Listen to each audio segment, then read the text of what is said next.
Hey, Clint, have you heard from Joe? He's on his way. Okay. Hi. I did. I have a couple of things for you up here. Christmas. Let's see what that is. All right, everybody, it is 6 o'clock, so let's get started on the work session and get through that part, and then we'll, if we have any time left, we'll take a break in between now and the meeting. Say that for the records. So, first item on the work session, Mr. Baker, is there? For me, I guess. Well, we, Mr. Swanson, do you have anything? no, sir. Mr. Hammond? Yeah. Okay, hold sight then. Regarding tip, The tip? yeah.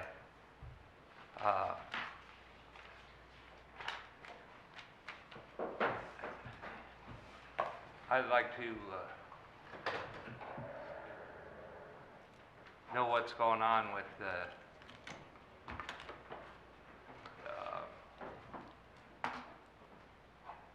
just lost my mind. Josephville Road. Josephville Road, yeah. He will be. He has to drop his kids off. Oh, okay.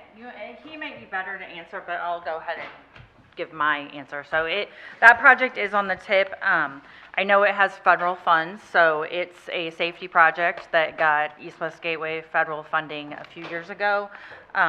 Those funds need to be spent this year. I think they had to get an extension for that. Again, John would know more. So that is part of the tip, I guess. I don't know if there's other questions for me. I can try to answer those. Otherwise, it's probably John Lyons with direct project-specific things. Well, my question is, what are you all going to do with those two businesses there that you're cutting off the road to? And I don't know the answer to that. John or Rob would be the better people to ask about that. What was the question, Councilman? The two businesses on the corner where they're straightening the road. I want to. Wortman and Josephville? Yeah, Josephville Road. We did not, the project was engineered so that we did not need anything from the businesses in terms of a right-of-way or a construction easement, so it was, we're not doing anything with them. But if I can step in, the business owner that you're referring to, Councilmember Hammond, has retained counsel, and that attorney is in talks with an attorney from my office, so as of right now, there isn't anything to report to the council, but except that a proposal has been received and it's being reviewed. Well, that's been going on for a while. I sure would have liked to known what the plan is there.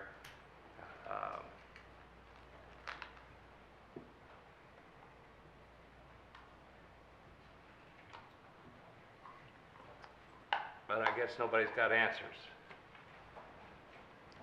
I would just refer to my previous remarks. We've received a proposal very recently from the business owner, and it's under review right now. So there is no update to provide to the council as I sit here today. So would you say we're in negotiations?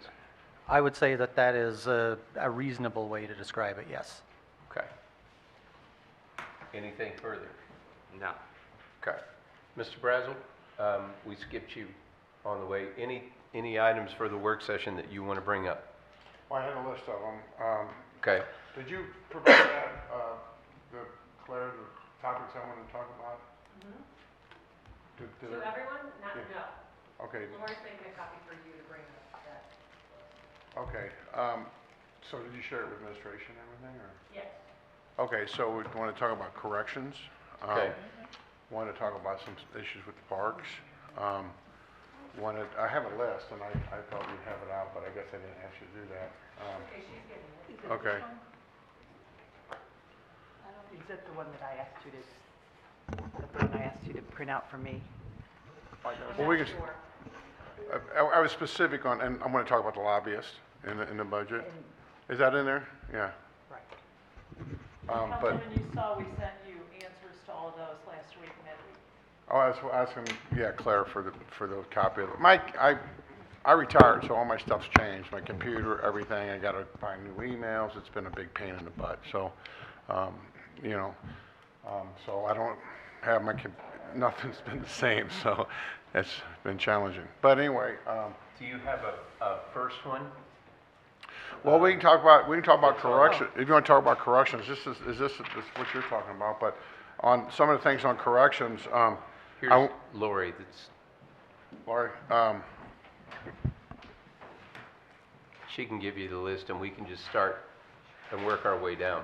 okay, Is this the list we're supposed to have too? I'm sorry? Is this the list you said you sent us? yeah. Hi, Claire, did we send it to administration? I'm not exactly sure what you're referencing. Well, you have it right here. There's some answers and stuff, but I want to go over some of this stuff. Is that the list that got sent to administration? Yeah, I suppose so, because they answered some of the questions, but, And we got, and all we right, so got we, a copy of it. if you guys want to start with this, we can talk about the lobbyists, okay? Let's You do the guys got first one a, and- you got a and copy of go these? down from there. Yeah, you got a copy of these? I don't, but I know it was on the email before. Okay, so, on the lobbyists, what I wanted to talk about, a couple things.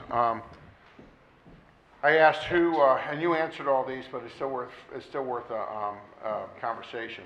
When we hire a lobbyist, is it the executive who makes what their scope of work is? Or is it the executive with the council? Well, Councilman, the ordinance that authorizes their contract specifically sorry. The ordinance specifically says that you're authorizing the county executive to execute contracts with lobbyists, but that I know of, anytime the council's had something that they wanted followed or pushed through, our lobbyists have had that made known to them. Last year, Mr. Baker came to our meeting with the lobbyist and the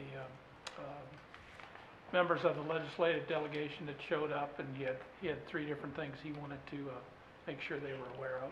So if anybody else wants to do that, we're having a meeting next week, don't we? Mm-hmm. Yeah. Or, no, this week. So if you got a bill you want our lobbyists to be aware of this. Well, we've been working on this annexation laws in the state of Missouri, and the charter county should The get annexation? annexation law. Yeah. Is It's- that the one that we you get- had me draft, the first Richard draft West of? has talked to us about that, and so has Wendy Hausman. Exactly, and it's been working on for like 3 years, and I don't believe our lobbyists have done anything about it, and I was told that Gibbons is working against it, and I don't know if that's true, but that's what I was told by Tilly. And so what I need to know is, if we're trying to have super goals, and Gibbons is working against us on stuff that we're trying to accomplish on these annexation laws that are disadvantaged to St. Charles County, I don't know if you guys know that, but there's several counties where they made them lax for other counties, and we're one of them, which at the time they did it, it might have been necessary, I don't know, but Joe, it's are not you talking anymore. about he's representing another client against it?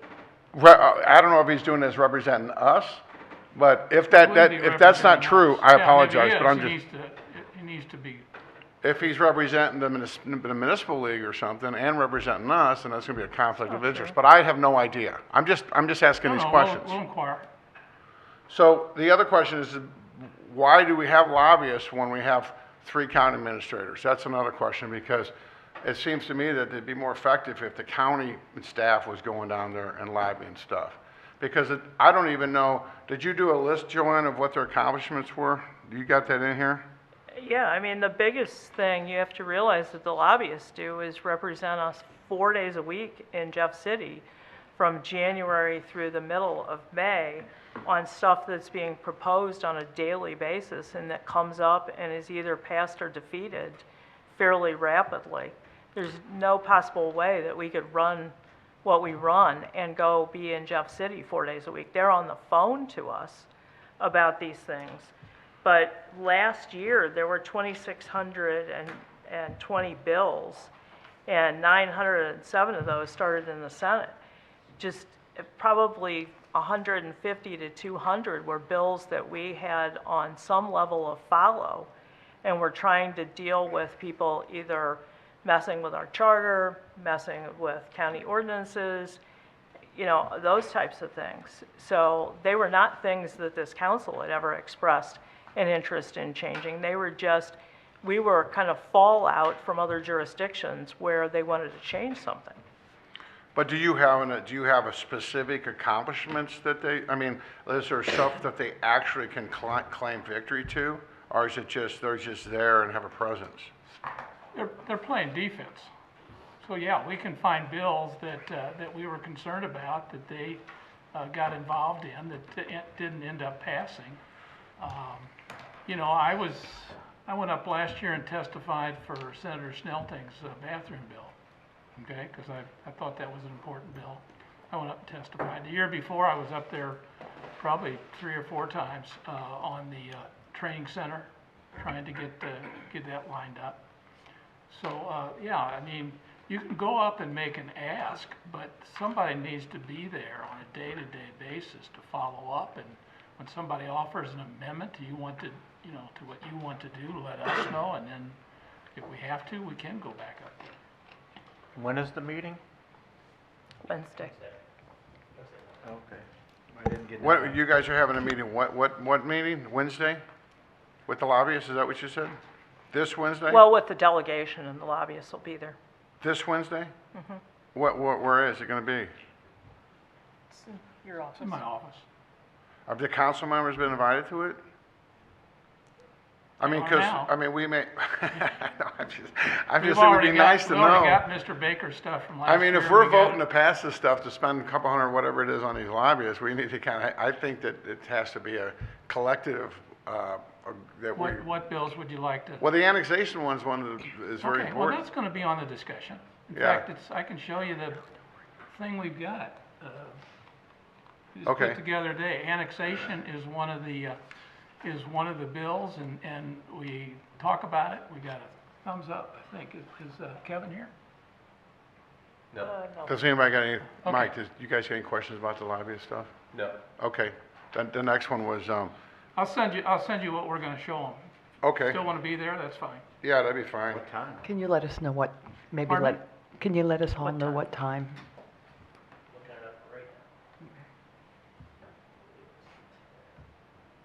What's next? How about if we send you a text message?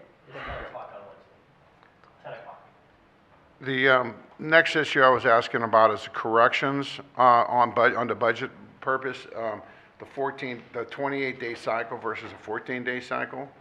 And when you told us that when we were having this conversation several months ago, I think it's completely unfair to have a guy have a 28-day cycle.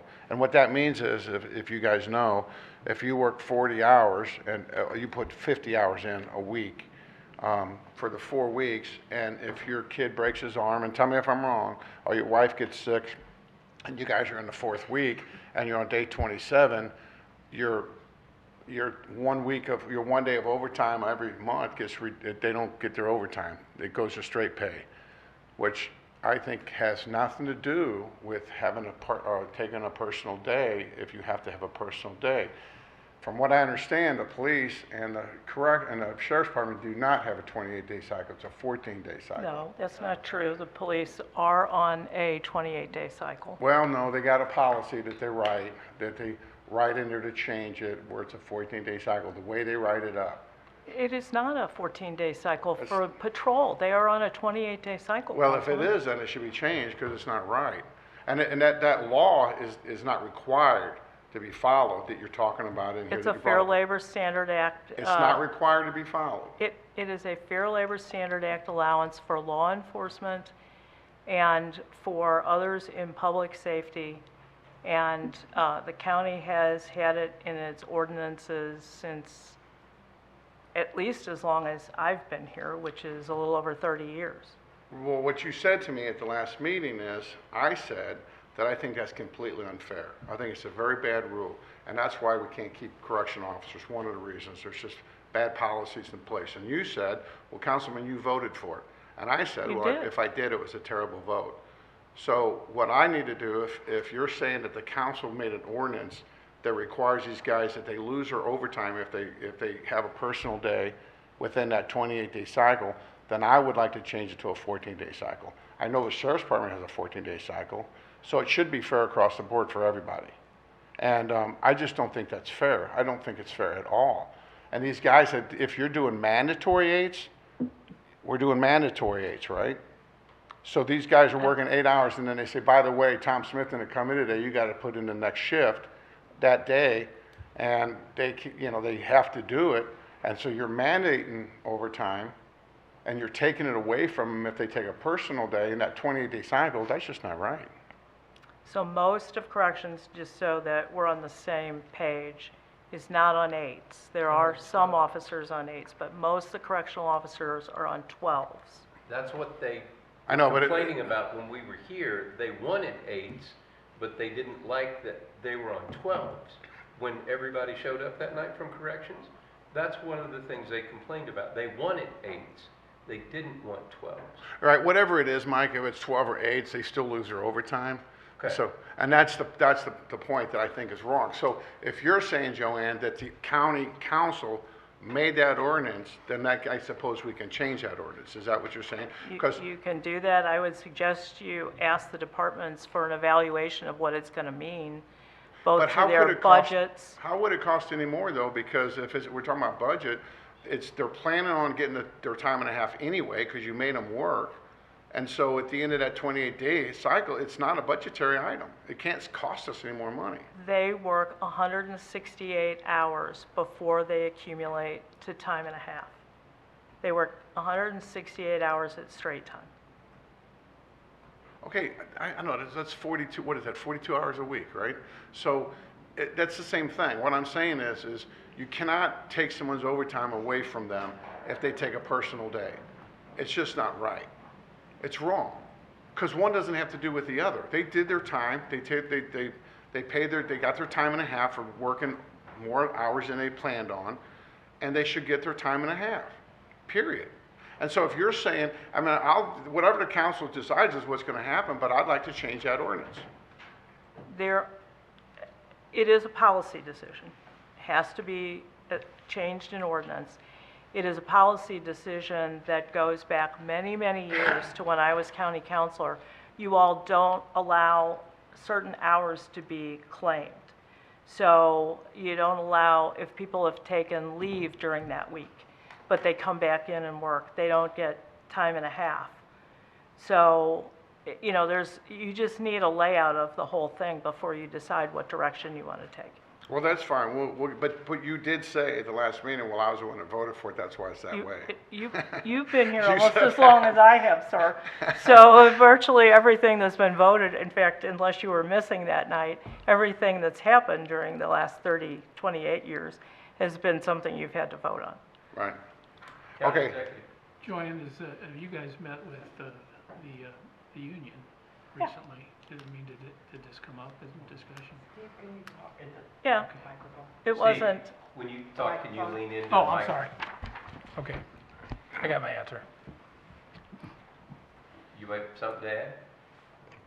No, I was just going to say that we did meet, I see Mr. Reagan in the background here. We've met with the union on a number of occasions, and I know Dan Keene, Director Keene, and his staff have met with the union since they came up here to discuss what were nearly Dave, chime in here, 5-6 pages worth of concerns that they raised. And we track those as we move forward.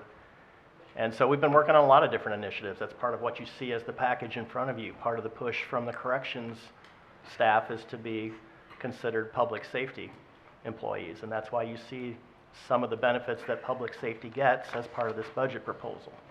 Part of that is also this schedule. So, you know, there's a little bit of weight given to all the different things that we look at budget-wise and kind of the way that we do what we do. So nothing is in a vacuum, I guess is what I'm trying to say. No, This isn't as simple as just one-off conversation. And if I could just mention, when we had that meeting, Dave's representatives that he brought in from the correctional officers were very articulate. And one of the things we asked them to do is to kind of prioritize what were the top things that they were interested in. And I think we hit the top 3 that they asked for, which is the correctional officers are being reclassed. It's about $331,000 to do that. And then they really wanted, and this will be retroactive for them, they wanted lateral entry. Because if they had experience as a correctional officer someplace else and they got here, they didn't necessarily get any credit for that. A few of them had gotten an advanced starting salary because we were at a time when they could negotiate that. But, so we've got that in, and then they wanted their degrees to be given the educational attainment, and we did include that as well. So that is in the budget, I do appreciate that. all three of those Yeah, I things are do in the know budget. that, and I appreciate that. You guys did do that, and I appreciate that. That's a good move. I'm just trying to keep these employees retained when we don't want to be a training field and then leave. And so I believe that this 14-day cycle is one of the things that should be changed because we're so understaffed in corrections. And so those are some of the things we can do to boost some morale and have more interest in applicants. And so I would like that the council, so if you want to, if we have a work session on it, if there's 2 other people who are interested, I don't know who's all interested in this, but I would love to come in and you lay out the groundwork and tell us what the options are. Absolutely, and there are some options. I mean, there's other ways too than getting rid of the 28-day cycle to recognize that overtime that's done. Because what's not counted towards the base that then boosts somebody to overtime is really a separate issue than the 28-day cycle. Well, we'll go over all that, but the same thing, if the police department's having the same issue, I didn't think they were because they got some other way they're getting around it. But if that's the truth, then we got to work on it with them too, because it's just not right. Mr. Baker, do you have something? I was just going to say, could we just have the executive team get back to us on the impact and then have a work session on this so we have more detail? Well, she didn't say there's an impact. She said there's not a financial burden. It's No, gonna- there would will be be. a There financial would be. impact. You owe them the money anyway. I mean, if they No, work right the now time you and don't. a half. You don't. You That's- don't. It would increase the overtime, yeah. There would be. No. If they didn't take a personal day, the intent is they work their time and they're getting their time and a half. And if they didn't take a personal day, you're going to own that money anyway. I mean, you own the Right, time and a half. but what you're complaining about is that they have taken time off, so they're not getting time and a half. Right. No, if they take a personal day for something, their kid breaks their arm, their wife gets sick, and they miss a day in that cycle, they lose all their overtime. Not all of it, just up to the 168 hours. Well, yeah, but I mean, they still lose it. And so it's just, in my view, that's just one It would doesn't, be an 8-hour difference. per week though. Potentially. Is it per week or is it still too That much? would be in the, what she's saying is, you have 168 hours that you work. Anything over the 168 hours is what you get overtime. What you're saying is, if somebody misses a day, they're gonna lose that. Well, they'd lose 8 hours of that 168. They'd have to, I guess, redo before they would get to overtime. So that's what, you're both saying the same thing, but you're saying it wouldn't be a financial impact. They're saying if we ignored the one day that you're talking about, it would still be a financial impact because you're paying time and a half for those 8 hours either way that right now they wouldn't be. So Is it the 1 day, Mike, or is it if they had 3 days, do they lose all 3 or just the 1 day? It's you were- it's hours worked, so if you take Hours worked. leave You were time saying off, 8 days. it's not counted as hours worked. And your overtime kicks in after a certain number of hours worked. Correct. But those overtime is mandatory, right, in most cases? No, if Dan was here, he could explain it, and Dave could explain it too. They have a system where you can volunteer, and if you volunteer, you go to the bottom of the pecking order for mandated overtime. So I'm sure if Dave came up and made the argument, he'd say it's not really mandated, but it kind of is, because people are taking volunteer time and substituting it for mandated time. But really, the amount of truly mandated overtime compared to all the overtime is very low, if you look at it. Can I Oh, ask yeah, this maybe- question? yeah. 'Cause Mr. Baker brought up, if they get all the stuff together, we can do a work session and go longer in this. Are you going to make a motion during the meeting to amend the budget with this information? Or is this just information that you want to have? I was wanting to see if it impacted the budget, but we don't know, so there's nothing I can do about it right now. So, Okay. yeah, so, Can we move to the Yeah, next move- issue? yeah, move to Because this I don't one. want to run out of yeah, Okay. yeah. next. Yeah. Doesn't anybody else have any questions? Well, we're going in order. You were number 2, Oh, and you well, I have don't- the longest list. Well, no, okay, Window so. replacement, I think, The, would be next well, on the the win, hit yeah, the list. window replacement, you guys, if I recall, you have $1.8 million in there in the budget? It's 1.3. Is it 1.3? And the budget, if these are your, or did you have, these are true bids, is what you're saying, or what are these? So this year, when the HVAC system took away that old cooling tower outside, Uh-huh. we put the windows that had been removed from the building back in. So the estimate was done based on that bid. Obviously, it'll go back out to bid because there's But- a lot more windows in But this these are building. budgets, these are not real bids, correct? There's no bid yet. Yeah, It'll because go I out to bid. did make in high school, and it was 3 stories, and it was 1.2 million, and this is not nearly the size, and this number just looks really, really big, and so I just was wondering, when we Yeah. budget those big numbers, what happens to the money that's not spent? Let's say it's let's say it's 600,000, 1.2, or 700,000, whatever. What happens to that extra 300 or 400,000?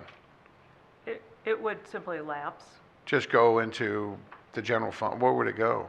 into the Parks capital money. improvements fund. Well, actually, in this case, it'll go into the Parks and Recreation Fund. Yeah, okay. Joe, I just wanted to elaborate just a little bit more on the cost of it. So we actually did talk to 2 different contractors to obtain pricing.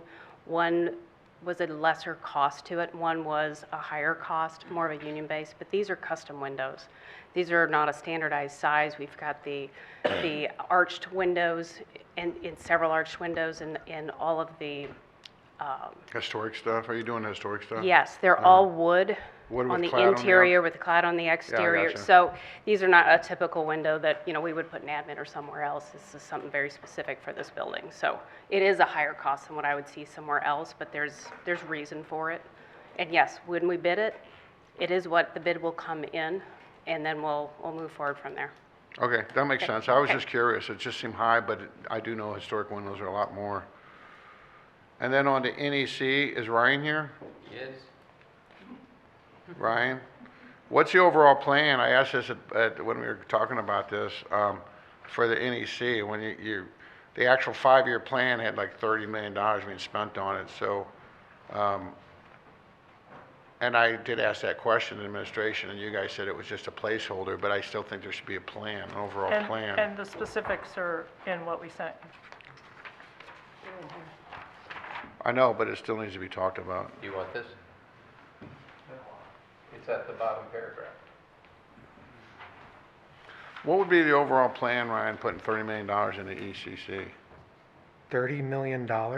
Over 5 years, yeah. What's gonna be the value Oh, what's well, the value to the citizens on that one? The big issue that we have with the facility is updating it right now. I mean, we have structural issues. We have structural steel that I can stick my hand through.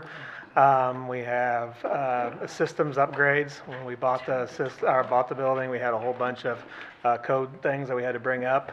So electrical systems, plumbing, HVAC, the building needs a new roof. So as you can imagine, re-roofing 4 acres under a roof, it's a pretty good chunk of change.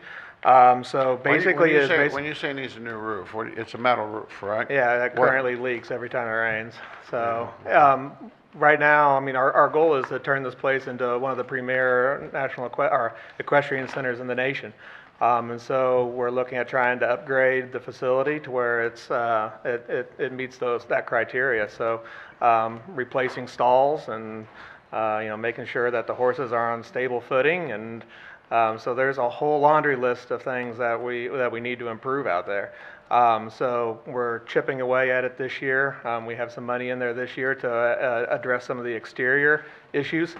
So looking at replacing and improving the trailer parking. A lot of the people that come in here, they bring their horses. They have live-in trailers, that they bring in.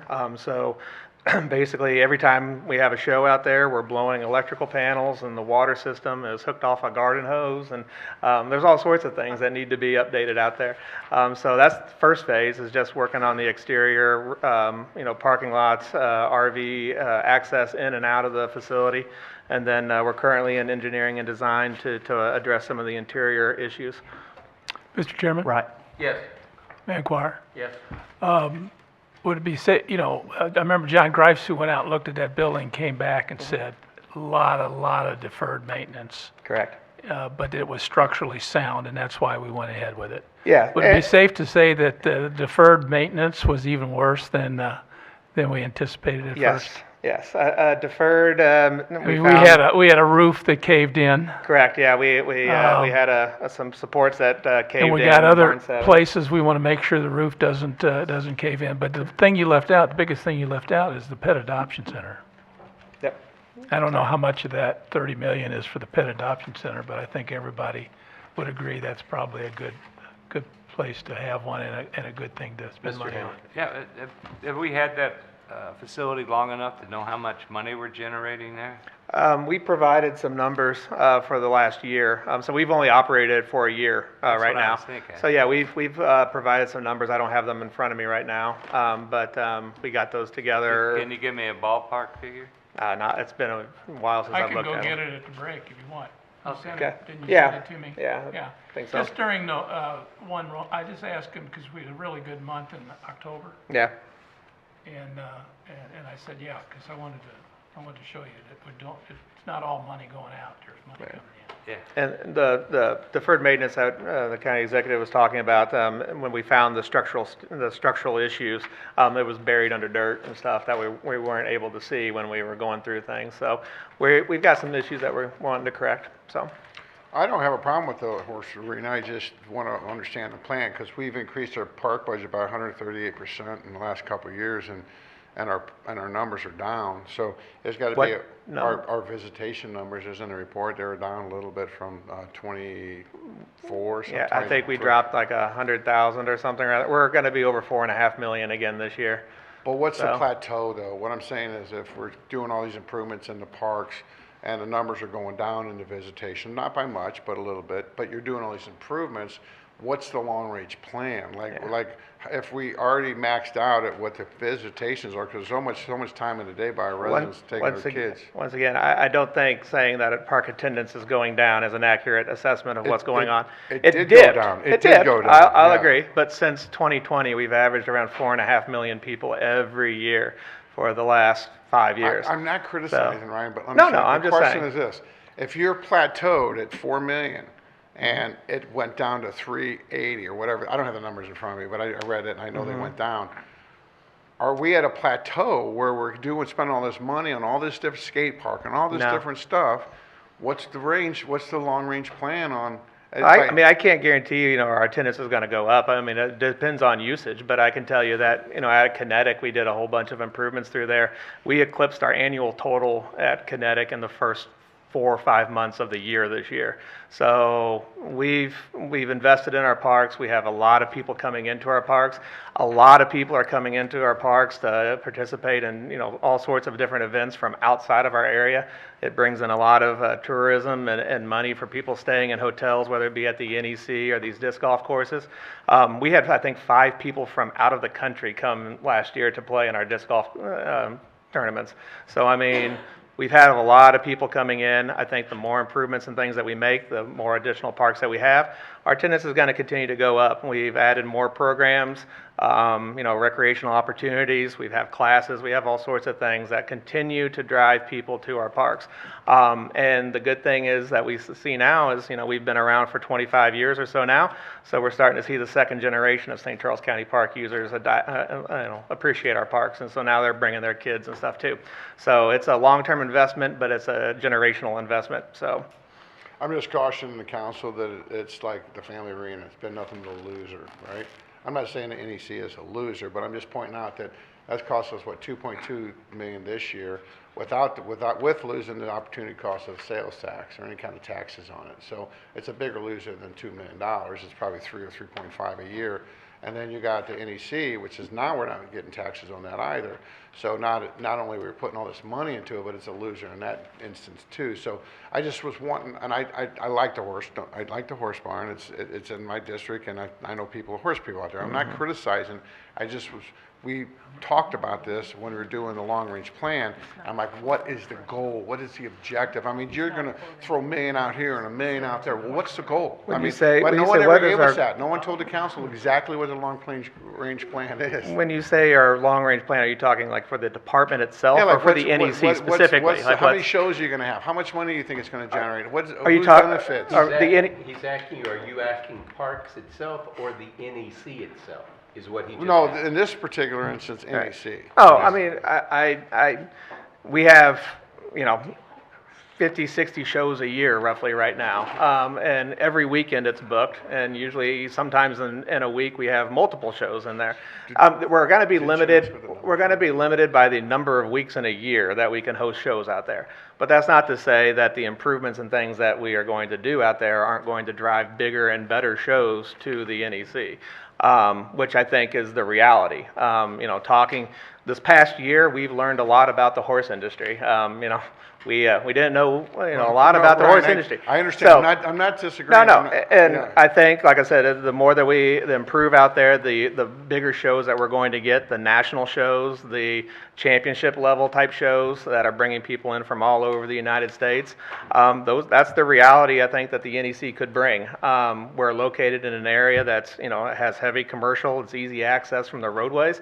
So people want to come here and show. Unfortunately, when we took it over, there was a lot of deferred maintenance. The facility started to get a little bit of a bad name to it, and we wanted to correct that. And we want to put the NEC on the map and St. Charles County on the map that says, hey, if you want to have a premier horse show, come to the NEC and check us out. So that's our goal. When you say, like attendance numbers and those sorts of things, it's going to vary by the shows and obviously people coming in and out. But sorry, Mike. I think Dave asked what kind of numbers it was producing, so Yeah. it'd be nice to see a flow chart, like what your goal is in 26. Like by doing these improvements, okay, here's what it looked like in 25. Here's your chart, right? Okay. And then 26 looks like this. We spent whatever, $2 million on it. 27 is going to look like this after you improve. It's 28. That's the kind of thing. I'm like, what is the goal? Like, what are your benchmarks? And so by spending all this money, that's what I'm asking for. I know, think yeah. Bob wanted to chime in on this real quick. Finish Parks. I won't talk about Parks. Oh, okay, my bad. I'm done. I mean, you guys, Tim's got some wall stuff or whatever. I don't want to. Well, the only thing about, yeah, that'd be great. The only thing about the NEC, from my standpoint, the reason why I voted for us to buy it wasn't so much about the horses, was about the pet adoption center. Because our current pet adoption center is one of the most popular things that we do at the county, and we're landlocked. We can't expand it. And the larger we grow, the more need we have for that. And when we talked about it, this was the area that had room that we were going to expand out there. And it was my understanding that was part of the money that's in parks for that area, is we were going to build this expanded pet adoption center. That was my part. Did anybody have anything else about NEC that you want to ask? Parks. All right, Bob. This is quasi-parks because the arena's in the parks budget now. But Joe, you were talking about losing $3.5 million a year. No, I was using an example. I believe we're spending aren't we spending $2.2 million on it this upcoming year or something He's like talking that? about the arena now. No, I know, family arena. Aren't we doing $2 million? There are some provisional capital items in there, Yeah, yes. I think it's 2.2 million. But what I was saying as the example is that's been and it's not. You didn't. I know you when you were a councilman. You didn't. I don't. That was before. You didn't vote for it. I didn't vote for it either. But it was already there, so we're stuck with it, right? It was there when you got here. It was there. I voted for it. Well, whatever. I mean, but that was a long time ago. But I mean, it seems to me that it's nothing but a loser, and so I always question that. It doesn't make us money, right? I mean, it loses money. The arena historically, well, I mean, I took over overseeing the arena in 2015, and the losses were substantial. They were between $500,000 and $1 million a year in some cases. I took an active role in that. The operating losses in the arena have ranged anywhere from a low of $60,000 a year to $300,000 a year, 350, something like that. In the scheme of things, it is a destination. There's a lot of people that come there, and it offers something to our residents and the residents in the St. Louis area that brings people here. You know, the purpose of government isn't necessarily to make a profit. It's to provide services, well-balanced services, and an assortment of different things. NEC is a prime example of that, and I think the Family Arena does it too. But I just wanted to clarify the $3.5 million, because we're not losing $3.5 million a year. We never. No, I never meant have. we're putting 2 million in, and then if it was owned privately, we would be getting taxes off of it. We have a tax base, so we're losing opportunity costs as well. You're losing sales tax on the ticket revenue. And real estate tax, but, Yeah. but I was just looking at the longer picture, but I don't disagree with some of the stuff you said. So Right. I'm just, it's like we're starting to accumulate all these different things, which is good. The Parks Department's doing a great job, but it's a snowball effect where if there's a time where we're not having as much money coming in from taxes, it's gonna become a problem. And I'm just saying, are there projections and I'm not Mr. Negative at all. I just want to have a future plan on what the right direction to go in. That's Right. all. Like what the benchmarks are and what we're going to do and that sort of thing. I mean, it's just business, you know. And I know we're not a business, but you can't be doing stuff knowing you're going to lose hundreds of thousands or millions of dollars a year. Parks doesn't have that problem.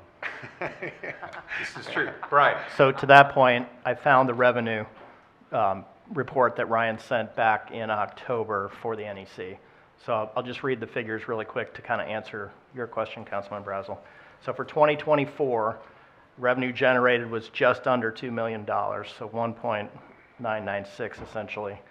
Our expenses were 1.5 million. That gave us a net profit of 420,946 for 2024. This was the NEC. This is the NEC, and this is not capital. This is just revenues versus expenses.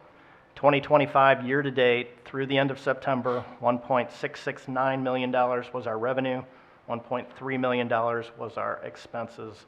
So far year-to-date, $353,000 and some change to the So positive that's not side. a loser really at all. is it? I mean, Correct. Yeah, yeah. Yep. Well, that's good to know. That's what Yep. those are the projections that you want to And talk I can about. send this to all the council. Yeah. I can share it with all of you too.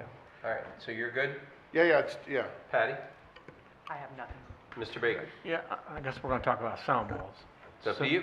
So, we have some residents that have come forward and said they've had issues with sound. And I know Councilwoman York brought up the idea, what if we started funding a little bit every year? So I guess that's what I'm here to ask the council. I mean, we've got an area off Knollwood Court that is very bad, and they deserve a sound wall. MoDOT's dropped the ball on them.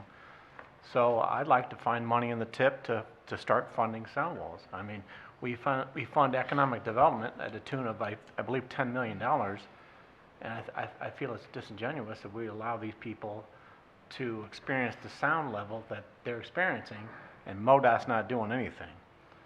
So I'd like to gauge everyone's opinions on that. I got a question. Yes, sir. Whoever, Joanne or Steve, whatever. Back to the lobbyists. That's one reason that struck what you just talked about. If we have lobbyists working for our county, and from what you said, Tim, I believe that the decibel level is over 5 or something, or 50 or whatever it is. It's over 80 now. Over 80. No, what's the rule though that you're supposed to have a sound wall? Oh, I don't know. The well criteria above that is number. threefold. It's one of the criteria is that it has to benefit a certain number of people before it's economically viable. Hang on a second.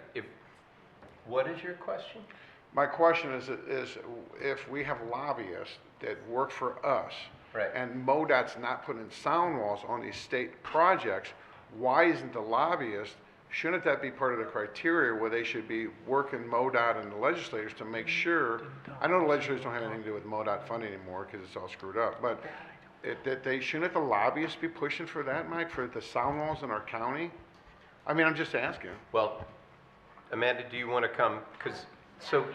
Let me, Okay. Well, maybe this, and didn't Greifswald get Tom Dempsey involved in this at some point?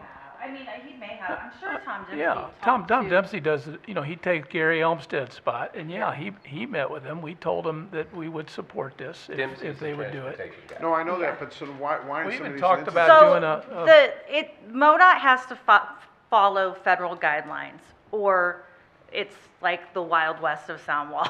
So, I mean, not to be like, whatever, but there's certain guidelines that come from the federal, I think DOT guidelines, that's a CRF something, that say this is the criteria for a sound wall on a federally funded project. So they are not built on non-federally funded projects. They are only built on federally funded, and they have to exceed a certain decibel level. I think it's 67. They have to go, if they do not exceed that, it has to be an increase of at least 15 from before the road was built. If it's, you have to have a reduction of 5 for the front row So you're, receptors. okay, it's back to what you're saying. This one's 89, okay? This one. So it's 89, like at a point in time. When we do that in our study, you stand out there for 15 minutes and you let your meter go, and it gives you an average equivalent. So It's not the height I that don't- it hits, it's the average. Yeah, it's like an average over time. So I'm guessing it's in the 70s. I'm not going to deny that. I'm guessing that average is in the 70s. But MoDOT has to follow these requirements, and if they don't, then they're going to have to build sound walls everywhere, or they're going to get sued, like all the time. And one of my concerns with this is like Route End is going to have a sound study. I don't think the Route End corridor should qualify for sound walls. It doesn't, it's not that kind of, it's not going to be that kind of corridor. But if we start building sound walls for people, then we're going to have people coming in and being like, well, you got a sound wall here, and how do we distinguish? How do we say no to somebody if we've said yes when it Decibel does level? not meet the criteria? It's not just decibel level. It's not just, no, there's other criteria. Right. I mean, we have these people the case that I've been met with the people, I mean, it's like I said, 89 on his front porch, not even at his mailbox, and the mailbox is a lot closer. So we have people, I think some people came last time that complained about the sound. They live, I believe, off Dunsmore Place, which is the highway's a lot higher than their house.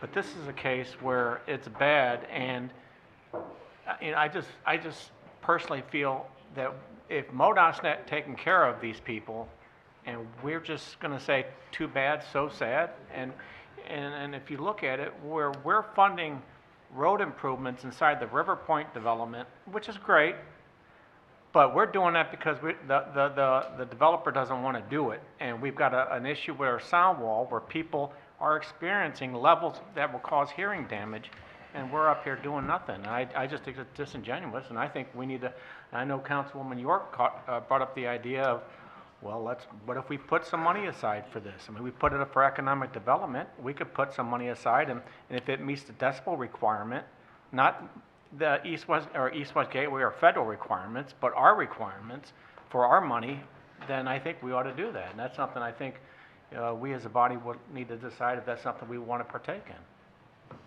Steve? How about if we do this? How about if we go out, we got on the computer last week and looked at all the neighborhoods in the county where the backyards or the front yards are right up against highway right-of-way. And you saw those, right? Yeah, I saw the Yeah, location. okay. So if we go ahead and go out and test all those with the same routine, same average, whatever, find out if some are worse than others, find out if they're all as bad as the one in your district. But then we'll know exactly how big a bite we're taking out of our road funds. I know Councilman York was excited about the roundabout, okay, on First Capitol. Well, we can do sound walls and not roundabouts, or we can do more of this or more of that. That's open. But the fact of the matter is, you've done a great job of trying to get something for your folks. You represent the folks in your district. Well, they're actually. St. They're Charles actually in County. my They're district. Mike's district. Oh, they are? Yeah. Yes. Okay, well, the point is, each of you have your district. I have to look at the county as a whole. And whatever the cost is on this one, I have no idea what that cost actually is, but I definitely don't have a cost. If we set an example here, how do I explain, okay, you know, we're taking care of Mr. Baker's problem, but we're not taking care of Councilman York's problem? I mean, we got to do it all or nothing. Well- So maybe if we get a price tag on what it would cost to do the all, and then if you guys, you know, if that's what you want to do, if you've got the votes, you know, at least we'll know exactly what we're getting into. Councilwoman York.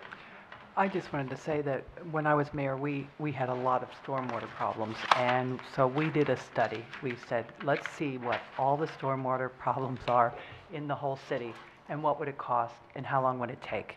And it was something like a 22-year project to get everything done, and it was like in the almost $500 million. It was a lot of money. We just said, can we do all of this, or, you know, how do we structure this? And ended up going, I think eventually they went out for a tax and got a tax to start paying for some of this money, or some of these major projects. And that was just in the city, so I can't imagine in the whole county. But I think this is a good point. If we could look at some of those areas that look like it could be that way, and we could at least get an idea. Are we talking $500 million, or are we talking, you know, 12 years to get things done, and where do you start, you know, and maybe then what we do is we figure out a criteria. If this is something we do want to do, we have some criteria, and we have a general idea what we're talking about. When all that was going on, you did ask for a tax, and it was a Right. tax for parks and stormwater. And stormwater. And I love parks, so I voted for it, because I like parks, okay? Oh, But the parks- point parks is, that do I that on asked Rory to everything. check Yeah, this. anything you want I passed, asked you Rory put on to check parks. this. The statute that Right. allows a tax for parks and stormwater applies only to municipalities and not to Oh, not to okay, counties. well, there you go, right. So we'd have to find another source of the revenue. And I'm just saying, if that's what we want to do, we just need to find out what we're talking about cost-wise. Okay. Amanda, I want to understand your comment that we're going to get sued. I mean, so, hang on. She We're- said, I thought you if- said if- MoDOT would get sued. She said MoDOT would be sued. Yeah. Oh, I don't care about That's the whole No, point. that's why they didn't do the sound walls, because if they did one and they didn't do the others, they would be sued for all the other places that would qualify. That's what she was Well, saying. my point is, and this is just a general, we can put a period on this, I think we need to figure out what the impact is, because Yeah. you know, based on, I think, some conversations that I've had with Councilwoman York, Joe, and some others, that, you know, maybe sound walls is something that we need to look at. I mean, if these people are experiencing sound levels that could cause hearing loss, and we're doing nothing about it, I think it's disingenuous. So, and my initial thought was, could we put money into account, and just as the criteria, as the sound wall area fits the criteria, we got a little bit every year, and it gives these people hope. Right now, they're told by MoDOT, too bad, you're not getting anything. And I just think we have the ability to start giving these people hope that, yeah, you're on the list, and we're going to get to it. And I think that's something that we should do. Go ahead. Can I ask you, MoDOT does do some sound walls, correct? that It just has to meet federal guidelines. It has to meet the specific criteria. And another thing, the neighborhoods obviously have to vote. Like, the people that live in the neighborhood have to vote that they want it. So sometimes it's not wanted, and then that's done. I don't know what happens if somebody moves in later and the people didn't want it, but it is a vote, so. Any other comments? Mr. Chairman, Yes, sir. inquire, Mr. Baker. Yes. I've been told that several of these folks, or in fact, most of them, have actually moved into these houses after the road was built. Yeah. So I mean, if you take nuisance law, of course, you know, that's Yeah. called coming to the nuisance. So, I mean, But I don't think these people knew how loud the road was going to get too. I mean, the traffic and the noise level, I'm sure, has increased from when they moved in. And I mean, I can hear the road from my house, and I'm probably a half a mile away from where these people live, so I know it's bad. I've been out there. I've been out there where you couldn't talk to people, and I just think it's a shame that MoDOT has dropped the ball on that. I think the criteria that it doesn't impact them, that it's not worthwhile for the number of people that it's benefiting is tell that to the people experiencing the sound level. Well, and I guess the other thing is, I mean, how many people do we have living along our arterial roads, Mexico Road and places like that? That also have backyards, right along a five-lane road. Now, it's not quite probably as bad as Well, and there. that's when Patty said the noise level. I honestly have no idea what the noise level is on that kind of roadway. So if we do go out, I would suggest we go out and Well- test those kind of places also. Just, Again, I suggest we get the numbers, and I also suggest that at some point, MoDOT's gonna need to put a third lane out there. And they're probably gonna come and want us to help them.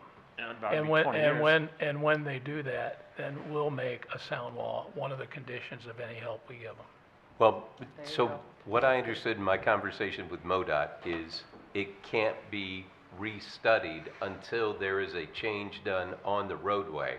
And then when a change is done on the roadway, it would automatically trigger a restudy, so it could qualify at that point. But does MoDOT have to allow us to build in their right-of-way? Like if we said, hey, we'll pay to build the sound wall, do they have to allow us to build? I have no idea. I would assume not, but I have no idea. Okay. I don't think we've ever asked. And one last question. Yes. If a city owns any of the right-of-way, then the county can't necessarily tell the city, we want a sound wall there? I mean, the city applies to the road board, so I would think the city could make that decision, and then if we're giving funds for sound walls to the county I think what she's residents. asking, if the county says we want to build it, but it's the city's right-of-way, correct? Oh, I don't know that either. No. Okay. Sounds like there's a lot of questions. Well, again, we've never done this, and I certainly don't want to start it. I mean, we've never broken it down to see who gets, which district gets the most money and which one gets a little bit more, because my guess is one year, Mr. Baker's district gets more than anybody else, and the next year it's Mr. Brazel's, and then Mr. Elam's, but, I mean, I guess if what you're telling me is you'd rather have sound walls than roads in your district, going forward, we'll consider that. I'm not saying I'd rather have sound walls instead of roads. I think that right now. But you can't have both. Huh? We If can't you have can't both? have both, which one do you want? Well, I mean, I guess if you were to ask me that question, I would say let's not give the money for economic development. Let developers build roads, and we build sound walls and roads. That would be my opinion. So. Well, All right. Any other questions? Anything else for the work session? With that, we'll wrap up the work session, and we will start our meeting in 2.5 minutes.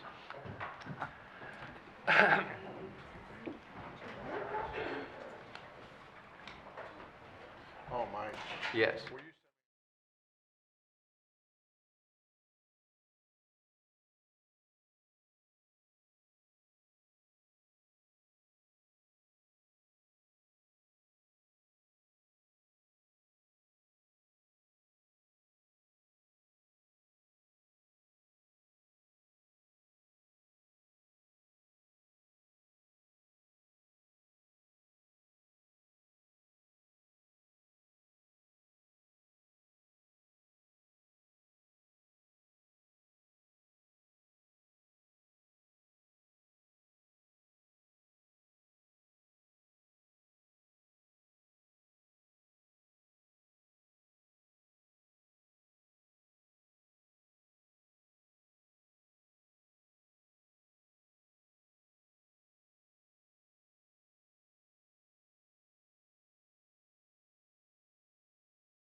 Where'd they all go?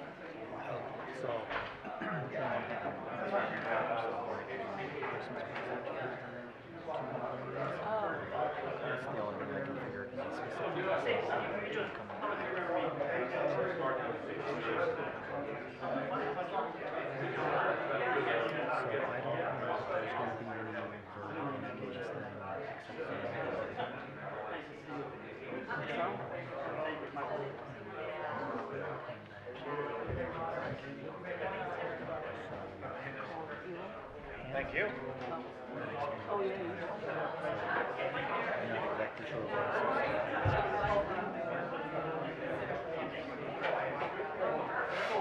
Yes, sir.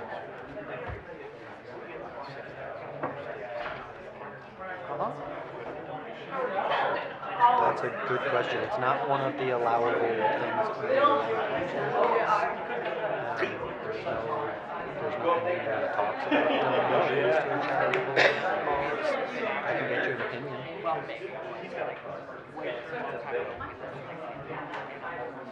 Okay. I understand what you're saying. Let me get you an opinion on this. Okay.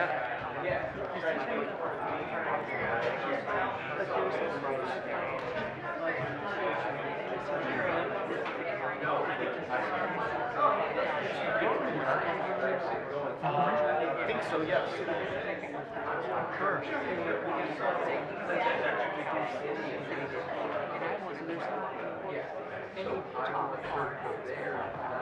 Right. But I think his question is less about that.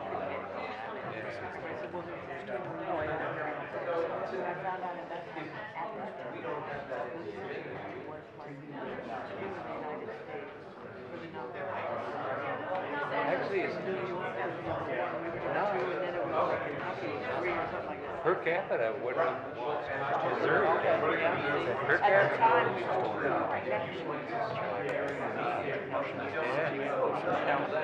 Oh, yeah. They don't. The tip?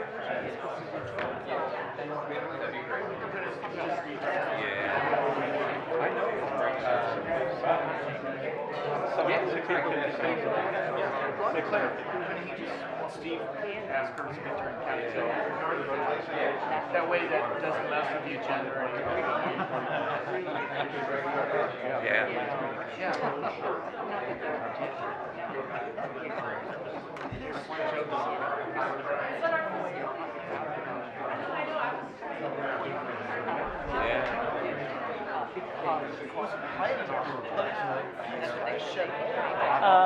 We have Mike Summer, I think, doing.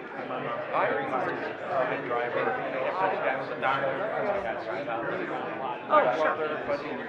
Sure. Did you tell Michelle that's how you? Mention my wife. I don't have the balance. I You can also move to amend the agenda, saying, hey, I noticed that the collector's here tonight, and she's let me know she'd like to, and Oh, do it's the up there, agenda. Yeah, I used to write up there. His presentation. So which do you want to do? You want him to call her up, or you want to amend your agenda?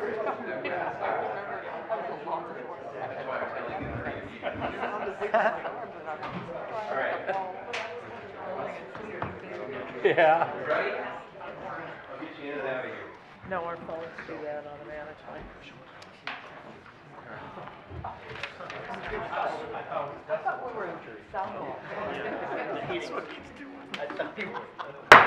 Good evening, everyone. Welcome to the Monday, December 15th, 2025 St. Charles County Council meeting, the last one of 2025, I think. We'll see what happens tonight. Could be inaudible. With that, we will start with our invocation. Chaplain Pat Turner is joining us from St. Charles County Police Department, and our Pledge of Allegiance will be held, led by Councilman Matt Swanson. Pat, thanks for joining. My pleasure. Thank you for allowing me to be here tonight. Before I pray, if we may just bow our heads and take a moment of silence for the things that's happening in our world, for the Jewish people that were killed in Australia, for the 3 Americans killed in Syria, and for the shooting at Brown University. Just bow our heads and have a moment of silence, and then I'll pray.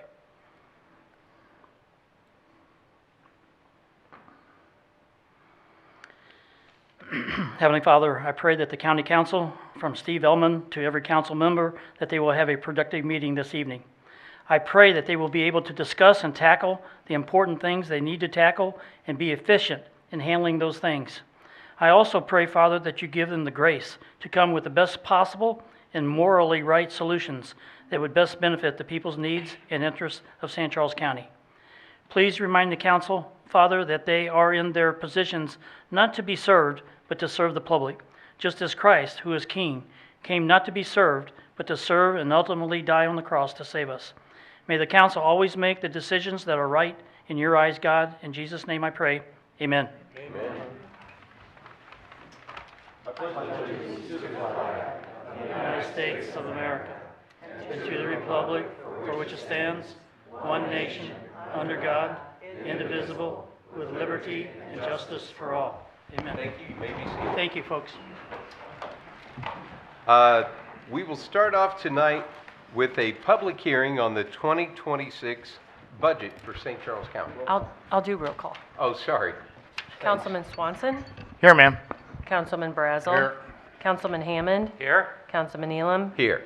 Councilman Hollander, Councilwoman York, Here. Councilman Baker. Here.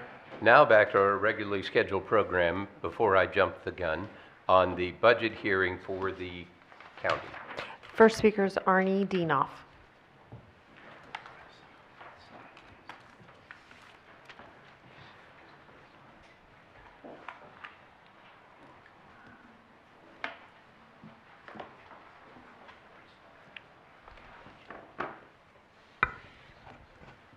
Good evening, members of the County Council, Mr. Chairman. I'm here to talk about the budget hearing and the notice that was publicized for the 2026 budget. This budget is going to be projected expenditures in the amount of, well, it's kind of decisive here. They say deduct approximately, I believe, $105 million, maybe more in some other funds. We have a healthy reserve balance, which is way above what the state minimum is. The state minimum recommended by the state legislature and by the state auditor is 3 months, 90 days of operating expense in case of a catastrophe, a tornado, something that is unseen or unforeseen circumstances. This year, we're going to end a balance of approximately $30 million, and I feel like we're going to go into recession this winter.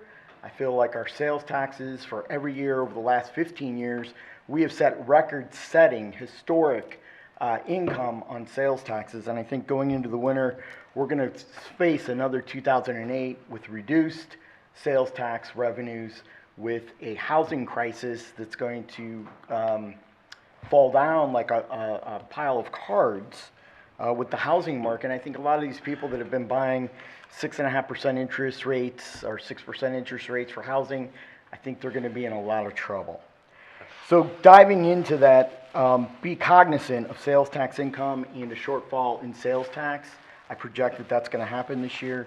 The economy of scale, I'll tell you what, if Amazon is laying off 55 to 57,000 employees 3 weeks, or actually they did it about a month ago, 6 weeks before the holiday season, something is definitely wrong with our economy. That's a lot of jobs to be laid off by Amazon. You would think they'd be adding 55 or 57,000 jobs, not laying off, and that affects St. Peter's. That's going to affect our economy and those employees in St. Peter's at that warehouse to expend those type of funds for our county, our local government, and our state governments. I ask that this council look at serving people and solving real life problems rather than buying country club horse farms and putting $30 million into a park without a plan. That really puts up a lot of red flags for me, and it's really concerning that we're allowing the Parks Director to get away with that without any type of plan. Stormwater, surface water protection. Mr. Baker, the county council member, it affects his district most likely, most of all in Heritage Place, but there's pockets all over our county that people, every time it rains, they pray to God that they're not going to have an influx of water into their basements, into their foundations, and ruining their capital improvements or their assets. And so we need to look at ways. We need to serve people rather than serving politicians. It seems like the county executive and the administration always want a huge pay raise. The pay raise, I'm going to get into the salary of pay raises. It seems like the precarity of our administration and our department heads, giving them that 2.5% versus somebody that's about a 2.5% on a $150,000 to $200,000 salary is it's about $4,200 to about $6,000 pay raise, where the people in the trenches, our police officers, our corrections officers, our public safety officials, they're getting in the range of $50,000 to $80,000, and they're about a $1,500 salary increase. But we have a director of administration that's now this year will be topping in excess of $255,000 to $260,000 plus benefits. She's really building up her 3-year average of her loggers, along with the 2 directors of administration, the county executive, who's going to get a huge $30,000 pay raise in this budget to be over $215,000, in which we're all running to be the next county executive. Lobbyists I'll get into in a moment. The Missouri Equestrian Center, it's $30 million. And do we buy an eyesore? Do we buy something that has liabilities? And I heard the county executive on the way down here saying that we have collapsed buildings, collapsed barns, collapsed infrastructure. Did nobody inspect this property before we bought it from one of his political buddies over there that owned it, from the family that owned it? We really need to be cognizant of how we're spending the money, just like we wasted about $150 million at our county jail just down the hill in retrofitting it, when we could build the state-of-the-art, the envy of the country in terms of the latest technology and the best corrections facility we could have built out in O'Fallon for about half the price of what we're putting into a dinosaur on 2nd Street. Our historic courthouse, we spent, what, $250,000 on painted murals. Now we're buying stained glass, we're buying new windows. I thought all the windows in this room were just recently replaced. So when are we going to stop thinking about ourselves and about country club living and thinking about the 435,000 citizens who elected you to represent them individually? Salaries I touched upon. It's the precarity of the administration and the department heads versus the people in the trenches, the people doing the grunt work, the people serving our citizens countywide. We need to be cognizant, and I think 2.5% is just not enough for them. Economic development arm of the county. That economic development run over there on Mid-Rivers Mall Drive has no accountability to our taxpayers, but yet we fund it as a private society and as a country club over there, and their executive director feels that they're exempt from the Open Meetings Act in compliance with Chapter 610 of the Revised State Statutes of Missouri. They work for us. The county executive, funds them with your blessing in the 2026 fiscal budget. But when I say I want to attend their meetings of that entity, the economic development arm, I'm rejected, and I'm told that if I show up, it's a private meeting, and the police will be called in St. Peter's, and I will be removed from the meeting for attending a meeting that should be in compliance with the Open Meetings Act. There needs to be no secrets, no closed documents with that economic development arm of our county. And as a matter of fact, I'd recommend in this fiscal year budget that you as county council members, that you establish the Department of Economic Development to be true, to be accountable and responsible to you, the county council, and to the taxpayers. And let's not fund a private entity that doesn't want the public mixing in or mincing in their business down there on Mid-Rivers Mall Drive. Secret meetings in no complex will not be tolerated any longer by that entity, and I will not feel as a citizen unwelcome to attend those economic development meetings or those committee meetings that they hold down there as a secret society, a secret country club. As a matter of fact, it's right in front of a country club right there in Cottleville. Family arena expenses. You know, I heard the former director of finance, now retired, now you hire him a consultant to evidently run the family arena. I feel that it's in the red. And he says, oh no, we've made a profit this year and we've made a profit that year and it's so low numbers. Well, the numbers that I've seen, the numbers that I look at, we're $3 to $4 million in the red, have zero return on investment, and we're funding that through the general fund. And I don't know if you gave it over to parks, I guess last year or the year before, but you're funding it with taxpayer money for paying sales tax for online purchases. And I think that family arena needs a top to bottom look and a top to bottom audit by our our county auditor, Brent Sadler. Consultants, you know, you have Mr. Schnarr as the consultant, even though he's a retired loggers employee under the county and state system for county and municipal employees. He's getting a healthy salary from loggers, but yet you pay him a stipend, which I made a request to Joanne Lycum, the Director of Administration. He was being paid $89 an hour plus expenses. I've asked her for that information, and she still hasn't complied with the Sunshine Law, and it's been 1 or 2 months since I've asked her after the County Council meeting about what we're paying Mr. Schnarr as a consultant, as a intermediate assistant or deputy Director of Administration, in addition to our 2 administrators that help Ms. Lycum in managing the county and the county executive. You know, these people are paid healthy, they're paid a lot of money. When it comes to sound walls, I think we have an objective and we have an obligation to put people first, as I said, over politics and over elected officials. We need to put up these sound walls and take care of it for the infrastructure, for the enjoyment of these people, and for their property values.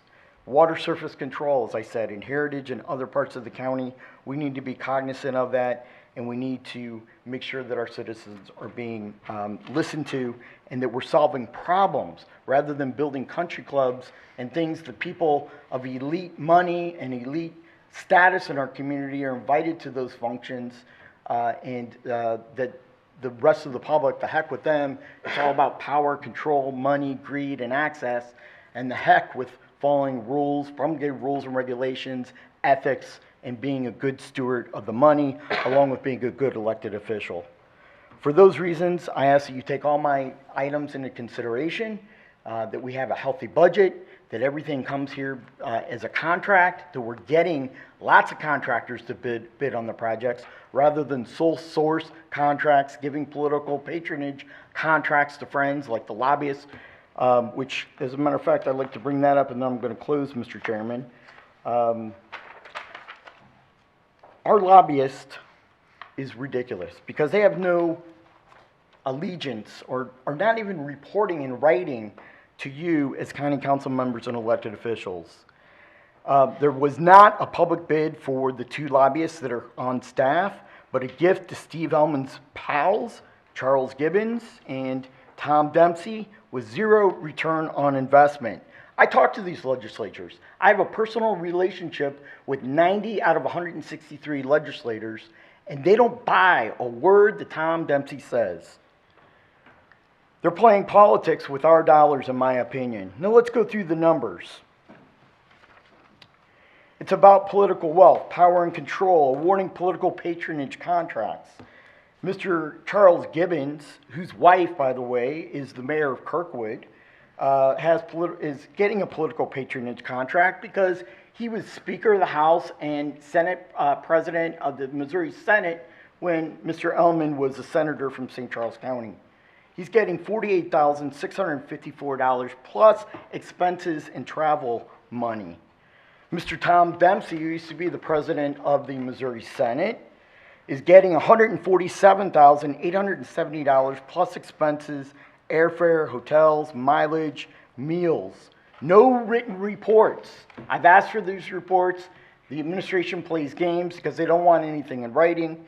He doesn't write reports. and zero return on investment. He has 19 clients, and if you don't believe me, those 19 clients are right here on this piece of paper that I have obtained from the state of Missouri. It has the city of Lake St. Louis, in which he gouges them for $30,000, a small community. He just landed a contract with the city of Darden Prairie for $30,000, and he's gouging us as taxpayers at the county level for $147,870, but yet he's representing Excel Entertainment Gaming LLC, Amazon.com Services, American Kratom Association, Catholic Charities of the Diocese of St. Louis, the City of Lake St. Louis, Compass Health Network, Confluence Charter Schools, Consolidated North County Levy District, First Capital Advisors LLC, which he owns, Greater St. Louis Inc. Oh boy, we got some issues with them, don't we? Independent Electrical Contractors of Greater St. Louis, Missouri Association of Career Fire Protection Districts, Missouri Charter Public School Commission, Missouri Entertainment LLC, People United for Privacy. Boy, what's that about? We have a lot of secrets here, by the way. Sprinkler Fitters Union Local 268. Sounds like a Democratic entity to me. St. Charles County, Stride Incorporated. Boy, I'm going to have to look into that name. And the Habitat Alliance. Mr. Gibbons makes his money from Agudath Israel of America, American Coatings Association Incorporated, Associated General Contractors of Missouri, Bear USA LLC, Centene Corporation on behalf of its affiliates and subsidiaries. You get a ton of money from Medicare, I believe. CGI Technologies and Solutions Incorporated, Charter Plus, Cheyenne International, have no idea what that is, Delta Dental of Missouri, Enterprise Leasing Company of St. Louis, doing business as Enterprise Mobility, Fort and Net Incorporated, Gibbons Workman, which is his lobbying firm, Missouri Charter Public Schools Association. Oh, it's the same one that Mr. Dempsey's representing. Missouri Coalition Against Domestic and Sexual Violence. Oh, I agree with that organization. Missouri Employers Mutual Insurance Company. Are we gouging our citizens with insurance through state legislation? Missouri Small Flowers Organization. Sounds like marijuana to me. Peabody Energy, Poet, P-O-E-T, LLC. SHI International Corporation, St. Charles County, the Doe Run Company. Boy, they're in big trouble with some federal and state agencies down there in Jeffco. TikTok Incorporated. President Trump doesn't believe in TikTok. Now he's supporting them. TKFC LC, doing business as St. Louis City SC. I believe that's our soccer club. Total Wine and More, Truman State University, United Capital City Athletics, and Vapor Technology Association. So, folks on the county council who are elected, this is the job of our $255,000 after this election. The county executive position, whoever it might be, I'll be campaigning and running for that position.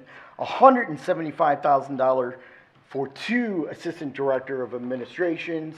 You reported one at 107 last year, but they got a dramatic increase in salary in midstream. And I'm sorry, the $255,000 is for the county director of administration. It'll be $225,000 in this budget that you're giving to the county executive position, which I think is well overpaid. And right now, if Mr. Ellman retires, he'd be making about $250,000 to $270,000 in 4 public pensions at taxpayers' expense. Enough is enough. And those are my comments for this fiscal year. Thank you for considering them. And let's make the best of our taxpayer dollars, and let's stop spending it on ourselves, but trying to provide real solutions to our 435,000 residents. Thank you, Mr. Chairman. Next speaker. That's the only public hearing, Gotcha. Speaker. So that'll wrap up our public hearing on the budget. Mr. Dinoff, don't go too far. Public comment is next. Kevin Arndt.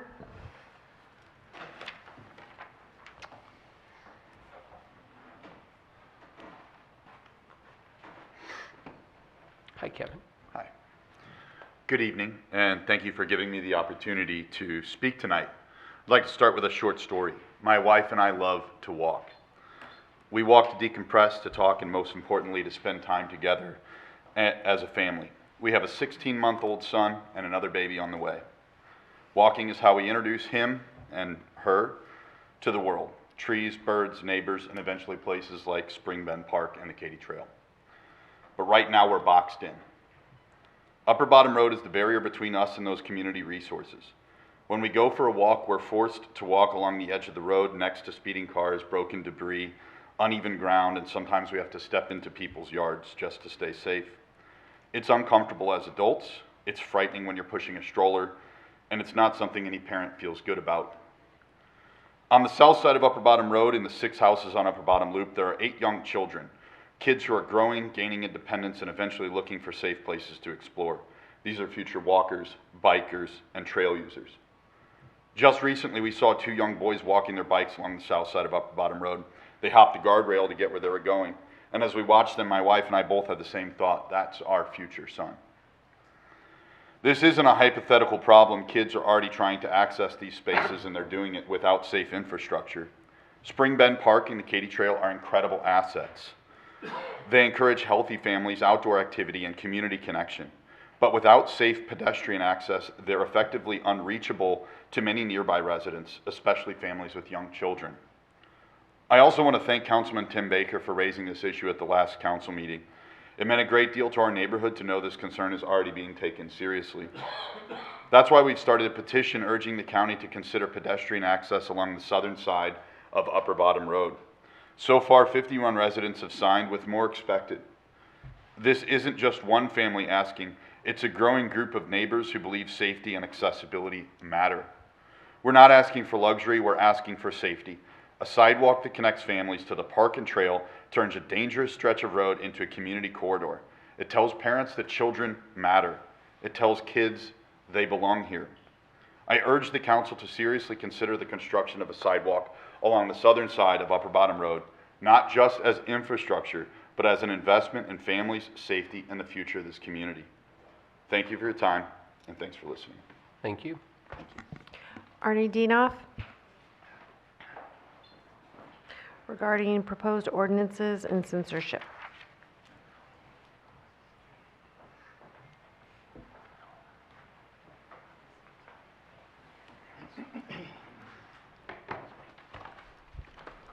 Is the projector up by chance? It is. Okay, good.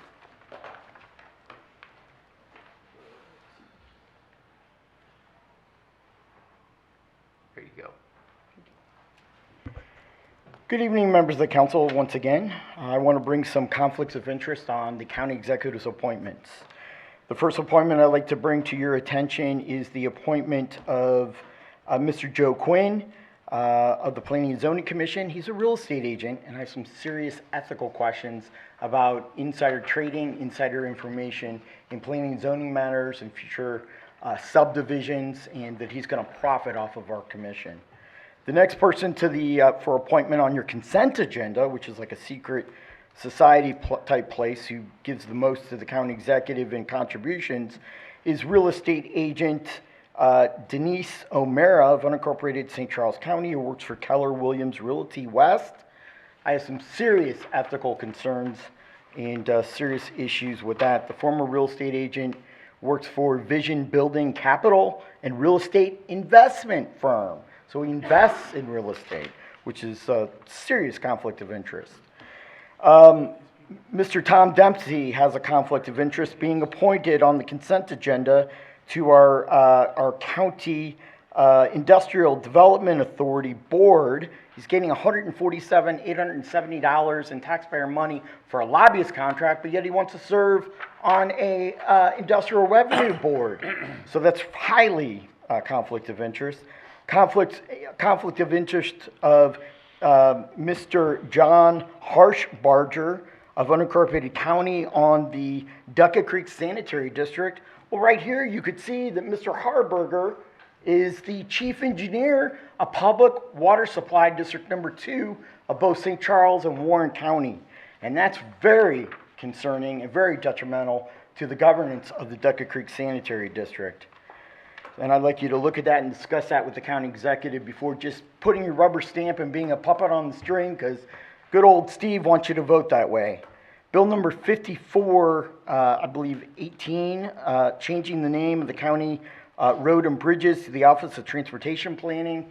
I think we need to leave it alone so the public understands and knows what's going on here.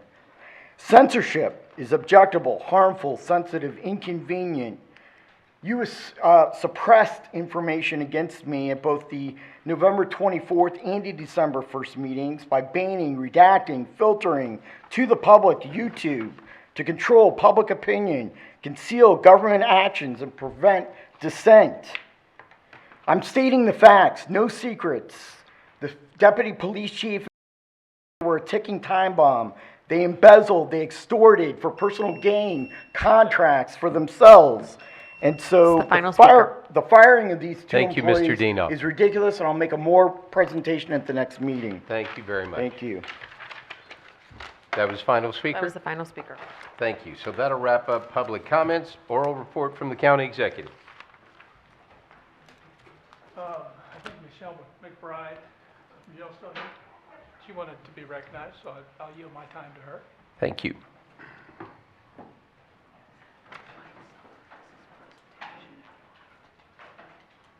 We'll do both.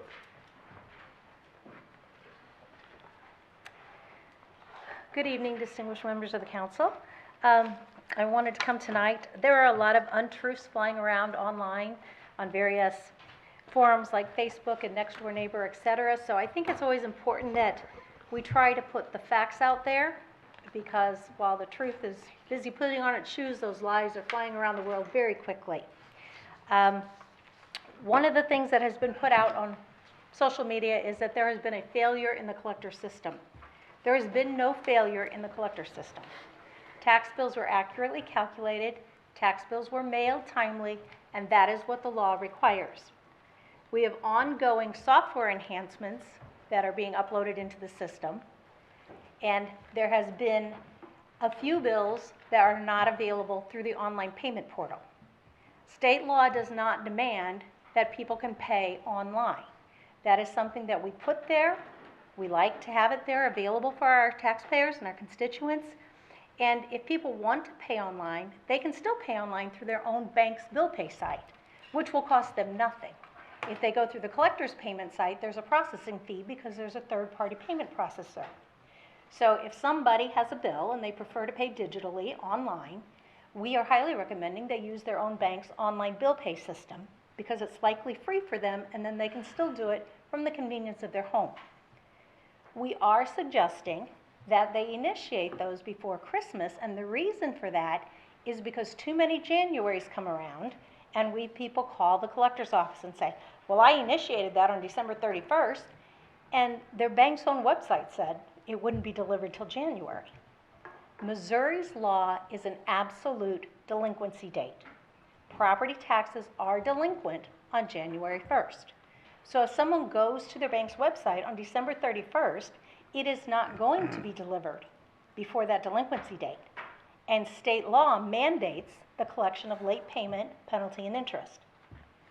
That money is given out to the political subdivisions who thought they were going to get the collections with December money, but then we'll have to wait to get it till January's money, which it doesn't get paid out till February. So we are not saying that to tell people they have to pay before the deadline. We're saying that to help prevent any addition of penalty and interest that they weren't expecting, because every year we get calls from people. I remember being on the phone with a taxpayer and their bank. We were doing a conference call, and the lady was going, well, I initiated that, and it should be timely. And I asked the bank representative when the delivery date was, and the bank representative said January 2nd. The taxpayer hung up.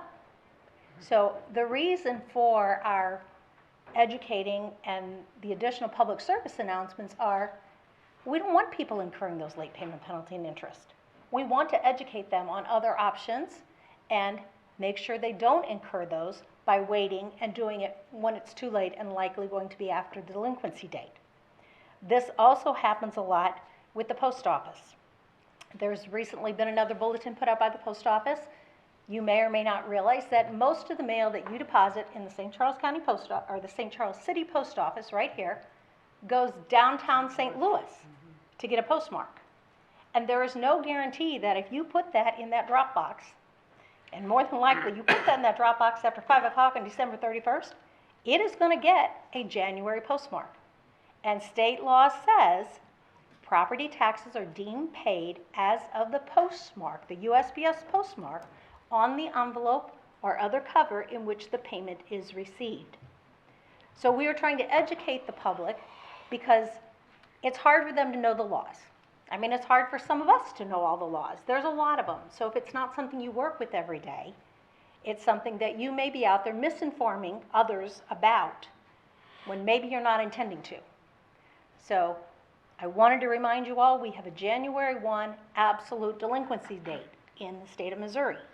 So that if you have constituents calling and complaining, that's why we're suggesting if you're going to use your own online bill pay, initiate before Christmas because they take those holidays. And if it says it's not going to be delivered till January 2nd, that means it's going to be late according to state law. And according to state law, that means late payment penalty and interest has to be collected. We do have a drive-up drop box on Monroe Street. It's a one-way street. You do not even have to get out of your car. You drive down the street, it's on the driver's side of the street, reach your hand out, you deposit in the drop box. Writing a check doesn't cost you any additional fees. People can pay by mail. Again, we are bound by law to go by that USPS postmark. And there's many a case law that says a meter mark, a Pitney Bowes meter mark, is not a USPS postmark. So again, we're trying to educate the public so they're not blindsided, so they're not incurring late payment penalty and interest. It's not something we like to have to impose, but we are obligated to uphold the law. We do have, some people have made comments about escrow companies, mortgage companies, taxing services. We provide those with different files than what we provide to the citizens. The files that the escrow company needs doesn't have all the details of the senior tax relief bills. If any of you have seen them, they actually show the entity, they show the tax rate for this year, they show what you would have owed without the program, they show what your base year's amount is, they show what your credit is, and they show the amount due. To get all of that online, the vendor is working on it. We can't guarantee that will be online, and all the bills were mailed out so everybody had that detail and could make payment of their bill timely. We had a demo this morning. It looks like it may be there before the end of the month. I'm hoping for a nice Christmas present, but I'm not going to tell people, wait and hold your breath. I'm going to say, if you want to make sure you're not late, here are your other options. We have a dedicated person who works with the mortgage companies, the escrow companies.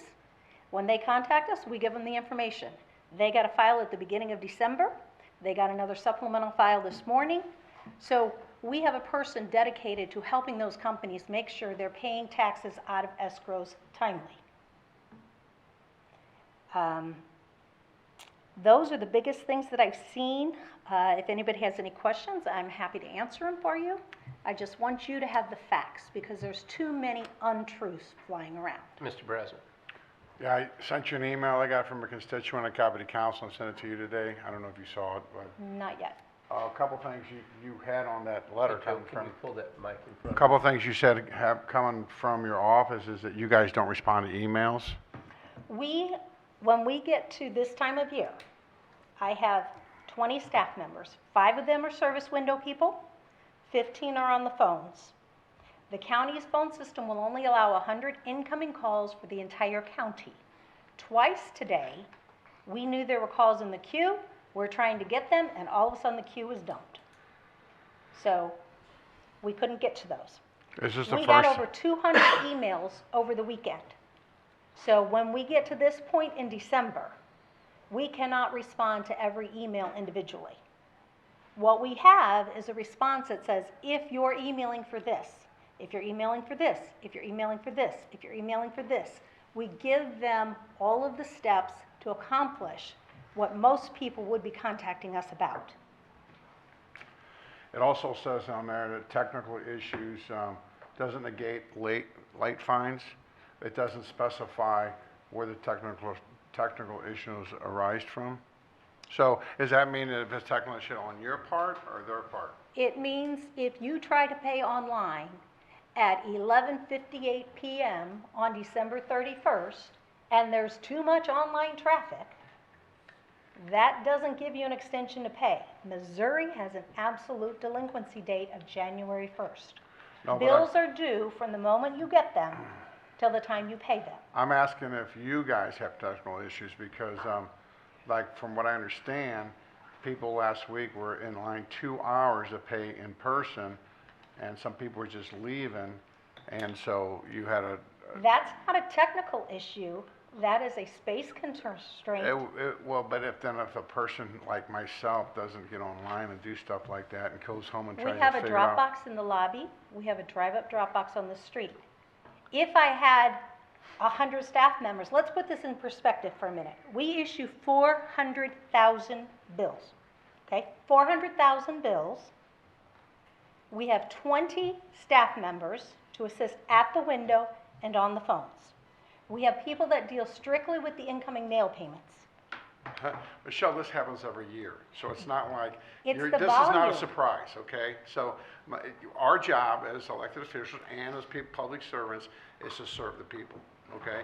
So you're sitting here, it sounds like you're making excuses because I'm not you're getting the making volume that excuses. you get every year. And so I got constituents calling me and saying, how come you're giving estimated taxes? You're not giving them what they owe. I sent the email to you today. It's a doctor that lives out in New Melly. He's really upset because you cannot give him the actual money he's owed. Well, it's an estimated amount, is what the office says. Well, what does that mean?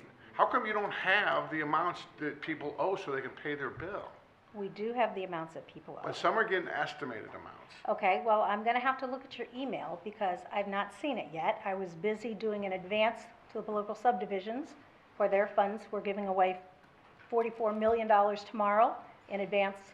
What we do in December is we advance collections out to the political subdivisions on the bills. Every year it happens because every year we have hundreds of thousands of tax bills, and I still have, well, last year I only had 17 staff members. Thankfully, you gave me a couple more to assist with the 28,000 senior tax relief applications this year. There is a magnitude of bills. That's just the bottom line.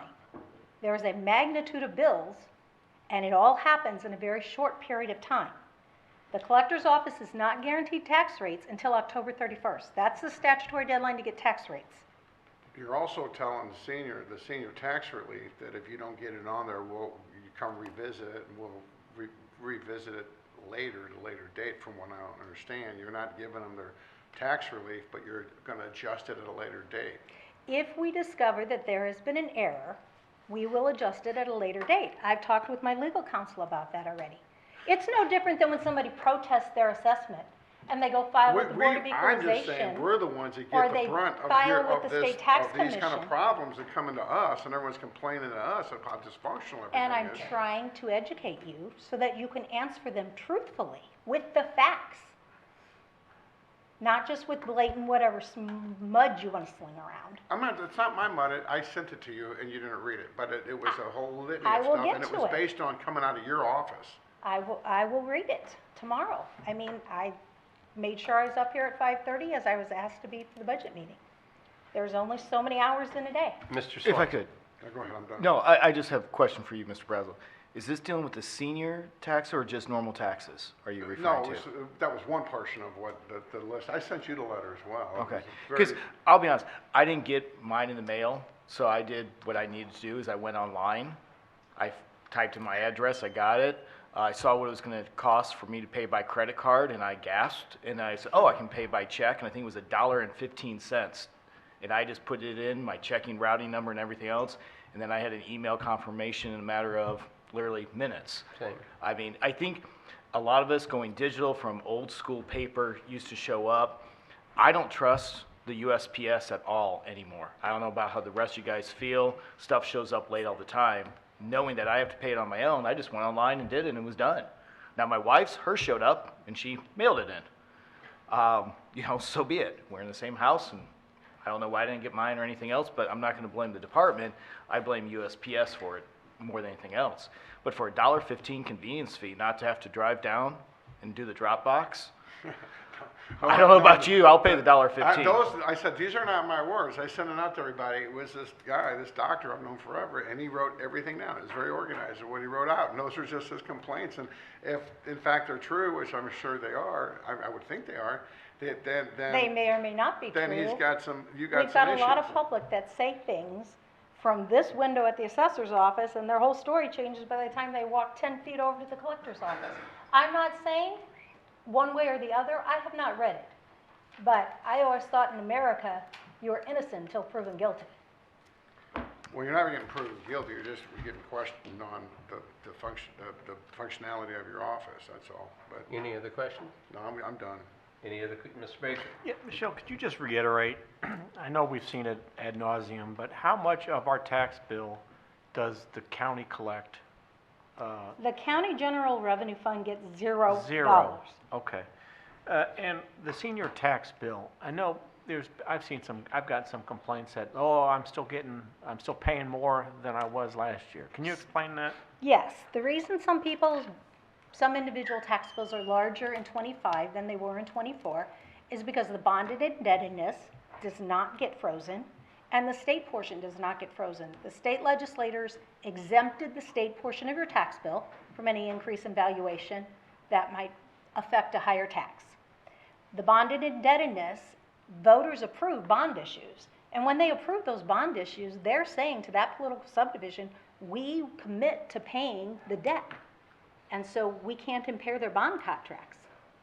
The other side of it is some people don't realize that it's only the residential portion.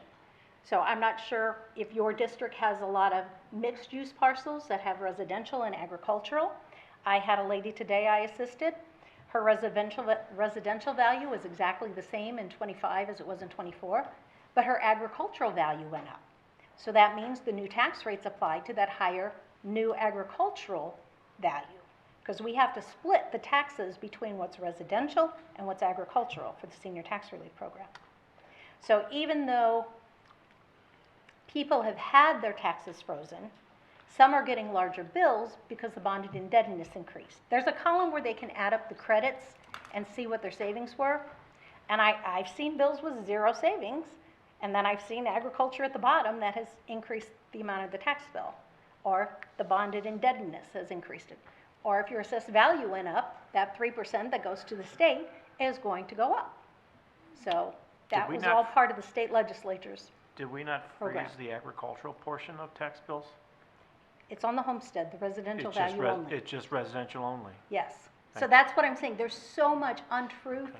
There were so many things that were thrown out, one by the media, one by legislators. I saw it in my own newsletters that I got at home where they were saying, if we froze the assessed value. No, that's not what happened.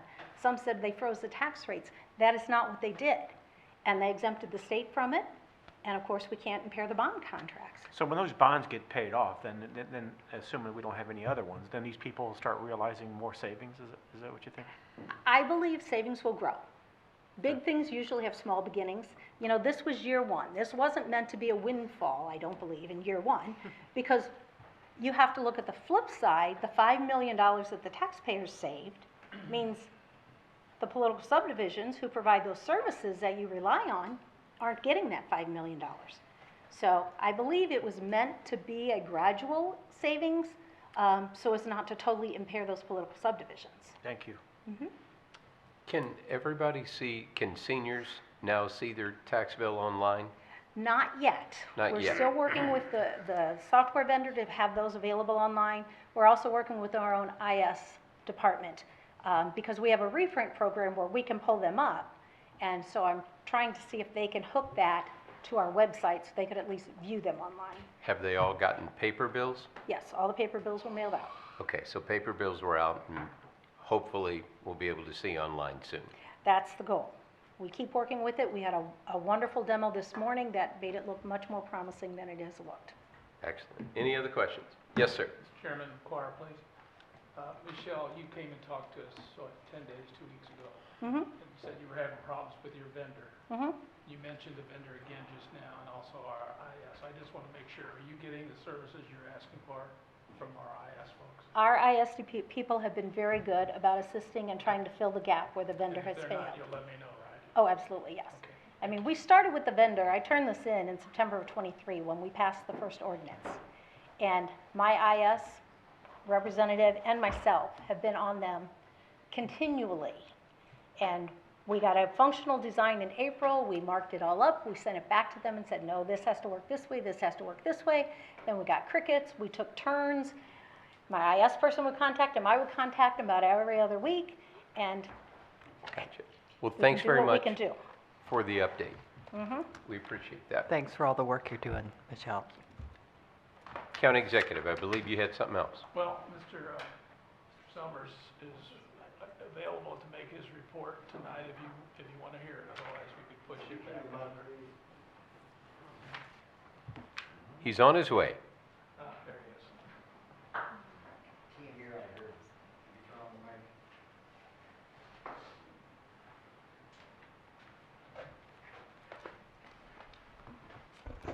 Hello, sir. Good evening. How are you doing this evening? Well, That's good. Let's see if technology is working tonight. So I have been asked to bring before you information about the finance department and all the many things that we do for the St. Charles County. So just to let you know, the finance department was created under Chapter 130 of the county charter. And previous to that, before December of 1994, these duties were the responsibility of the St. Charles County treasurer. Right now, the finance department has 19 employees, and they are responsible for securing and maintaining the assets and cash of St. Charles County government for the residents of St. Charles County. So now as we go forward, I want to remind you guys and gals that numbers are fun. You have to keep that in mind as you see this presentation. So there are many things that the finance department does. Over the next 3 slides, I'm just going to show you some of the major things that we do here in the finance department. Of course, we create and help the county executive create the annual budget for St. Charles County. In addition, we do the capital programs and strategic plan that you guys approved earlier this year. We are in charge of purchasing and procurement for St. Charles County. And of course, all the bids for St. Charles County do go through the finance department. Cash management is a big part of what we do in the finance department. And that includes not only cash receipts, but also cash disbursements. Part of what finance department does handle is the debt management of the county. Financial reporting is another one of the many things that the finance department does. Payroll checks, once again, the responsibility of the finance department.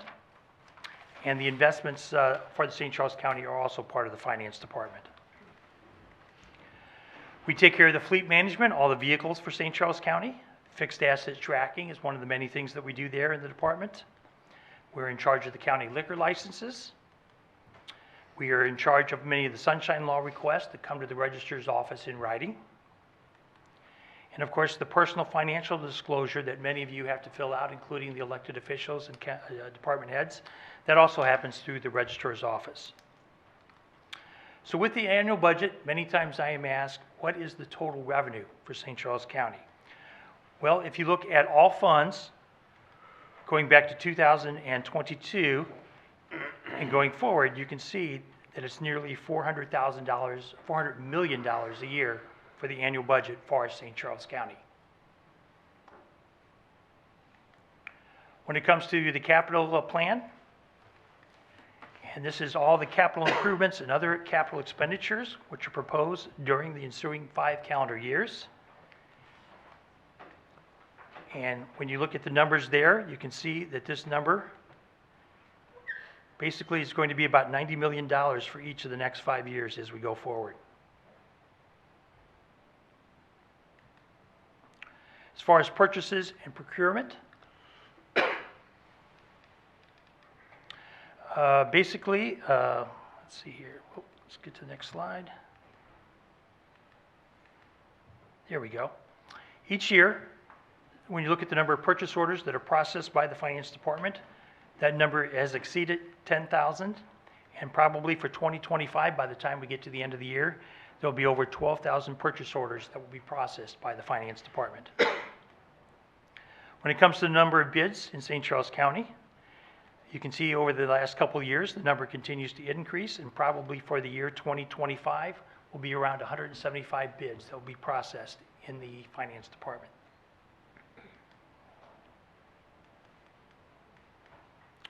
As far as cash management, that does, as I mentioned, include cash receipts. And just so you know, all funds received through the county are processed through the Finance Department to be deposited, with the exception of the circuit courts, the collector of revenue, and the family arena, which do their own deposits directly. Right now, each year, the cash receipts clerk processes approximately 10,000 receipts on an annual basis. And just so you know, I'm not going to take that yawn personally, okay? Sorry, man. That's okay. It's been a long day. It has. Cash disbursements is also part of what happens in the Finance Department. Right now, we have 2 employees that receive and process all invoices to be paid by the county. And checks are issued twice weekly, averaging anywhere between 150 and 200 checks per check run. And the Finance Department also processes all petty cash reimbursements. And for the most recent complete calendar year, 2024, we did process 425 petty cash reimbursements. And then when it comes to the number of accounts payable checks and EFTs that we process, you can see this number also is continuing to be right around 20,000 checks and EFTs that we process each and every year. As far as debt management, the Finance Department is responsible for the acquisition and payment of all debt incurred by the county after the approval of the County Council and the County Executive. Right now, there are 5 debt issues that the county currently has, starting with the 2020 Emergency Communications Center construction. It was refinanced for $13 million. That is going to be payable through October of 2029. We have the 2024 Justice Center and the Family Arena bonds back just a year ago, totaling more than $30 million, and those will be paid through April of 2044. And then recently, there was the 2025 Emergency Dispatch Radio System replacement, totaling more than $15 million, that's payable through April of 2040. And then in addition to that, there were 2 NIDs, Neighborhood Improvement Districts, that were issued in 2006 and 2009, totaling $675,000 that are due in March of 2026 and March of 2029. So you can see that 3 of these debt management issues will be rolling off the books probably in the next 4 to 5 years. As far as financial reporting, the Finance Department each year prepares the annual comprehensive financial report for St. Charles County. And once again, St. Charles County has received an unqualified opinion for their financial statements, which is the most favorable and commonly referred to as a clean report. St. Charles County financial statements that have been presented, the St. Charles financial statements that are presented fairly in accordance with applicable accounting and standards with no material misstatements. And for the past 23 years, the county has received the Certificate of Achievement of Excellent Reporting from the Government Financial Officers Association of the United States. When it comes to paychecks, currently there are 2 in-house employees that handle all the paychecks for St. Charles County. The Finance Department works with HR to process the employee changes, the new hires, the terminations, the direct deposit changes, pay adjustments. And for the most recent year, the full year, there's about 1,900 employee changes that did occur. Right now, paychecks are processed bi-weekly for the county employees and as needed for the union workers at the Family Arena and for the election judges. For example, during the November 2024 election, the Finance Department did process payroll for over 1,200 election judges. And when it comes to the number of paychecks and direct deposits that are processed on an annual basis for St. Charles County employees, you can see over the past couple of years that number easily exceeds 35,000 paychecks on an annual basis. And just so you know, at the end of the year, approximately 2,400 W-2 forms are processed and distributed to our county employees. When it comes to investments, the Finance Department's role is the cash management, which includes the investment of the county funds. All bank accounts for the county are maintained in interest-bearing accounts insured by the FDIC and backed dollar for dollar by the U.S. government securities for cash balances over FDIC limits. Funds that are not needed for immediate use by the county are invested in long-term, high-yield investments maturing in less than 5 years in accordance with the county investment policy. And right now, those investments at this time are in U.S. government treasury bills and U.S. federal agency debt issues. When it comes to fleet management, the Finance Department is responsible for acquiring, repairing, maintaining, and retiring the fleet vehicles for St. Charles County. And if you are curious how many number of vehicles the county currently has, you can see over the past couple of years that number well exceeds 400 vehicles for our St. Charles County employees to be used. As far as fixed asset tracking, this covers buildings, improvements, equipment, land, infrastructure, and construction in progress. Here's the numbers over the past couple of years as far as the number of fixed assets that have been tracked. And that number will probably exceed close to $1 billion here shortly. The Finance Department each year, just so you know, tags all county equipment with the cost in excess of $1,000. So that's about 1,000 tags each and every year that the Finance Department takes care of. And just so you know, the Finance Department also assists the departments with the disposal of surplus assets. Assets that still have any value are listed on the Gov deals to be sold or through the county's vehicle surplus sale. And as I mentioned earlier, the County Finance Department also takes care of the liquor license issued within St. Charles County. Right now, the number of liquor licenses continues to grow over the past couple of years, and probably very soon will exceed 1,000 liquor licenses. And keep in mind, that's not only the brick and mortar establishments, but that's also your county fairs, your Sunday beer license for a church picnic and so forth. And then other licenses that are issued by the Finance Department includes auctioneer licenses, bicycle event licenses, ferry licenses, vendor licenses, medical marijuana business licenses, merchants and manufacturer licenses, solicitor's licenses, and tow licenses. Also within the registrar's office, they, as I mentioned, take care of the written sunshine law requests that are received for the county. They take care of the PFDs, the personal financial disclosures with the Missouri Ethics Commission. But also the registrar is responsible for analyzing, preserving, and archiving the pages for the county's history, which would include, of course, your county council meetings that you have each month. And right now, this number continues to grow, and more than likely for 2025, that number will exceed 80,000 pages that will be archived by our county registrar. So with that, that's just a quick overview. As I said, numbers are fun. So thank you for only the one yawn. I appreciate that. So, Any questions? Thanks, Mike. We Absolutely. appreciate it. Good job on that, Mike. County Executive, anything further? No, sir. That would bring us to the consent agenda. Any items to be removed from the consent agenda? I'd like Brazel. to remove the appointees for conversation. All of them? Well, I was just gonna have some questions, but yeah, I mean, well, let me go, do you wanna go through each Well, one? You have But planning don't and you got, zoning. don't you gotta, oh, I see. Like, do you want to remove all of the appointees? Because you've got planning and zoning, CCRB, the Industrial Development Authority, and Duckett Creek. The Duckett Creek one, this is the Duckett Creek one, I think. So Duckett Creek, do I have a second? Second. All those in favor? Aye. Aye. Aye. Any opposed? Okay, anything else?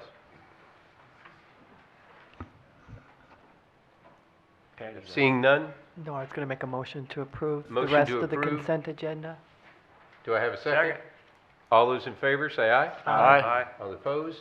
Mr. Brazel, we're back to you for the Duckett Creek appointment. I don't know this person, I never met this person, but in fact, if that person is an engineer with coal and he's serving on the Duckett Creek Sanitary District Board, I would consider that would be somewhat of a conflict, but I think maybe it's worth a conversation. I'm not saying, I'll either vote no for it, you guys proceed, or have a conversation about it, maybe call Steve and I'll ask him just a few questions. I think might be a concern, because Cole designs Public Water District 2, and this guy is getting on the docket board. I don't know, it's questionable. I'm not saying there's anything wrong, I'm just saying it's questionable. Any other comment? Well, I know him. I mean, he's an engineer. I think he has the ability to question some of the things that the district is doing from an engineering standpoint, so I think he's a valuable asset to Duckett Creek personally. Yeah, me too. I would agree. You could move forward then, yeah. Well, I mean, my question would be, wouldn't you want engineers serving on a Duckett Creek board? I understand, I mean, you but- wouldn't want me being on the board. I mean, I could talk to him about broadband, No, I but don't disagree. I don't know anything about Well, water engineering. that's why we're up here, is to ask questions. I mean, I'm just saying that if you're an engineer for public water, you're engineering public water District 2 stuff. That's what Cole does. They're a subcontractor to PETA. And Okay. so, Yeah, I wish we had more engineers willing to serve, so I certainly would hope you would approve him, and he, Mr. Brazel, he would have to do exactly what you did a few months ago. You had a conflict, and you simply removed yourself from that decision, and yeah, if there was something involving his employer that was somehow in front of the board, he would have to recuse himself and not be part of the discussion, and I think, again, I don't know him that well, but I think he's the kind of ethical person that would do the right thing. Okay. that's fine. Any other questions? Motion. So I would Motion. entertain a motion. Motion to approve. Motion to approve. Second. Second, all those in favor? Aye. Any opposed? That is approved. That would get us to bills for final passage, starting with Bill 5444. Bill number 5444, an ordinance amending sections 500.500, 500.510, 500.520, 500.530, 500.540, and 500.550 of the ordinances of St. Charles County, Missouri to update and amend the Property Maintenance Code of St. Charles County. Dave? I just wanted to say the St. Charles County Building Commission reviewed this and recommended approval, and so do I. Excellent. Thank you. Any other questions or comments? Seeing none, please call the roll. Bill number 5444, an ordinance amending sections 500.500, 500.510, 500.520, 500.530, 500.540, and 500.550 of the ordinances of St. Charles County, Missouri to update and amend the Property Maintenance Code of St. Charles County. Councilman Swanson, Yes, ma'am. Councilman Brazel, Yes. Councilman Hammond, Yes. Councilman Elam, Yes. Councilman Hollander, Councilwoman York, Yes. Councilman Baker, Yes. Bill number 5444 passes. That gets us to Bill 5445. Bill number 5445, an ordinance amending Chapter 500, Building Codes and County Building Commission, ordinances of St. Charles County, Missouri, by adopting St. Charles County amendments and modifications of relevant standardized codes. Mr. Hammond? Again, the St. Charles County Building Commission recommended approval, and so do I. Any other questions or comments? Seeing none, please call the roll. Bill number 5445, an ordinance amending Chapter 500, Building Codes and County Building Commission, ordinances of St. Charles County, Missouri, by adopting St. Charles County amendments and modifications of relevant standardized codes. Councilman Brazel, Yes. Councilman Hammond, Yes. Councilman Elam, Yes. Councilman Hollander, Councilwoman York, Yes. Councilman Baker, Yes. And me. Councilman Swanson. Yes, ma'am. Save the best for last. There you go. Bill 5445 passes. That gets us to 5546.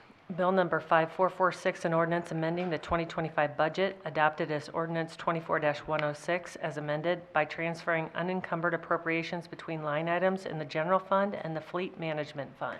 Councilwoman York. I would like to make a motion to amend Bill number 5446 and replace it with substitute Bill number 5446 that includes revised exhibits. Second. I have a motion and a second. Any discussion? All those in favor? Aye. Aye. All those opposed? Any other discussion on this bill? Seeing none, please call the roll. Substitute Bill Number 5446, an ordinance amending the 2025 budget adopted as Ordinance 24-106 as amended by transferring unencumbered appropriations between line items in the General Fund and the Fleet Management Fund. Councilman Hammond, Yes. Councilman Elam. Yes. Councilman Hollander, Councilwoman York. Yes. Councilman Baker. Yes. Councilman Swanson. Yes, ma'am. And Councilman Brazel. Yes. Bill 5446 passes. That gets us to Bill 5447.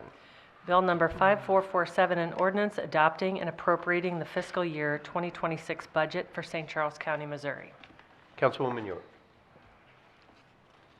I would like to make a motion to amend Bill number 5447 and replace it with substitute Bill number 5447 that includes updated figure adjustments. Second. Motion and second. Any discussion on that? All those in favor say aye. Aye. All those opposed? The substitute bill is on the floor. Any discussion on the substitute bill? Seeing none, please call the roll. Substitute Bill Number 5447, an ordinance adopting and appropriating the fiscal year 2026 budget for St. Charles County, Missouri. Councilman Elam. Yes. Councilman Hollander, Councilwoman York. Yes. Councilman Baker. Yes. Councilman Swanson. Yes, ma'am. Councilman Brazel. No. Councilman Hammond. Yes. Bill 5447 passes. Substitute bill passes. That gets us to Bill 5448.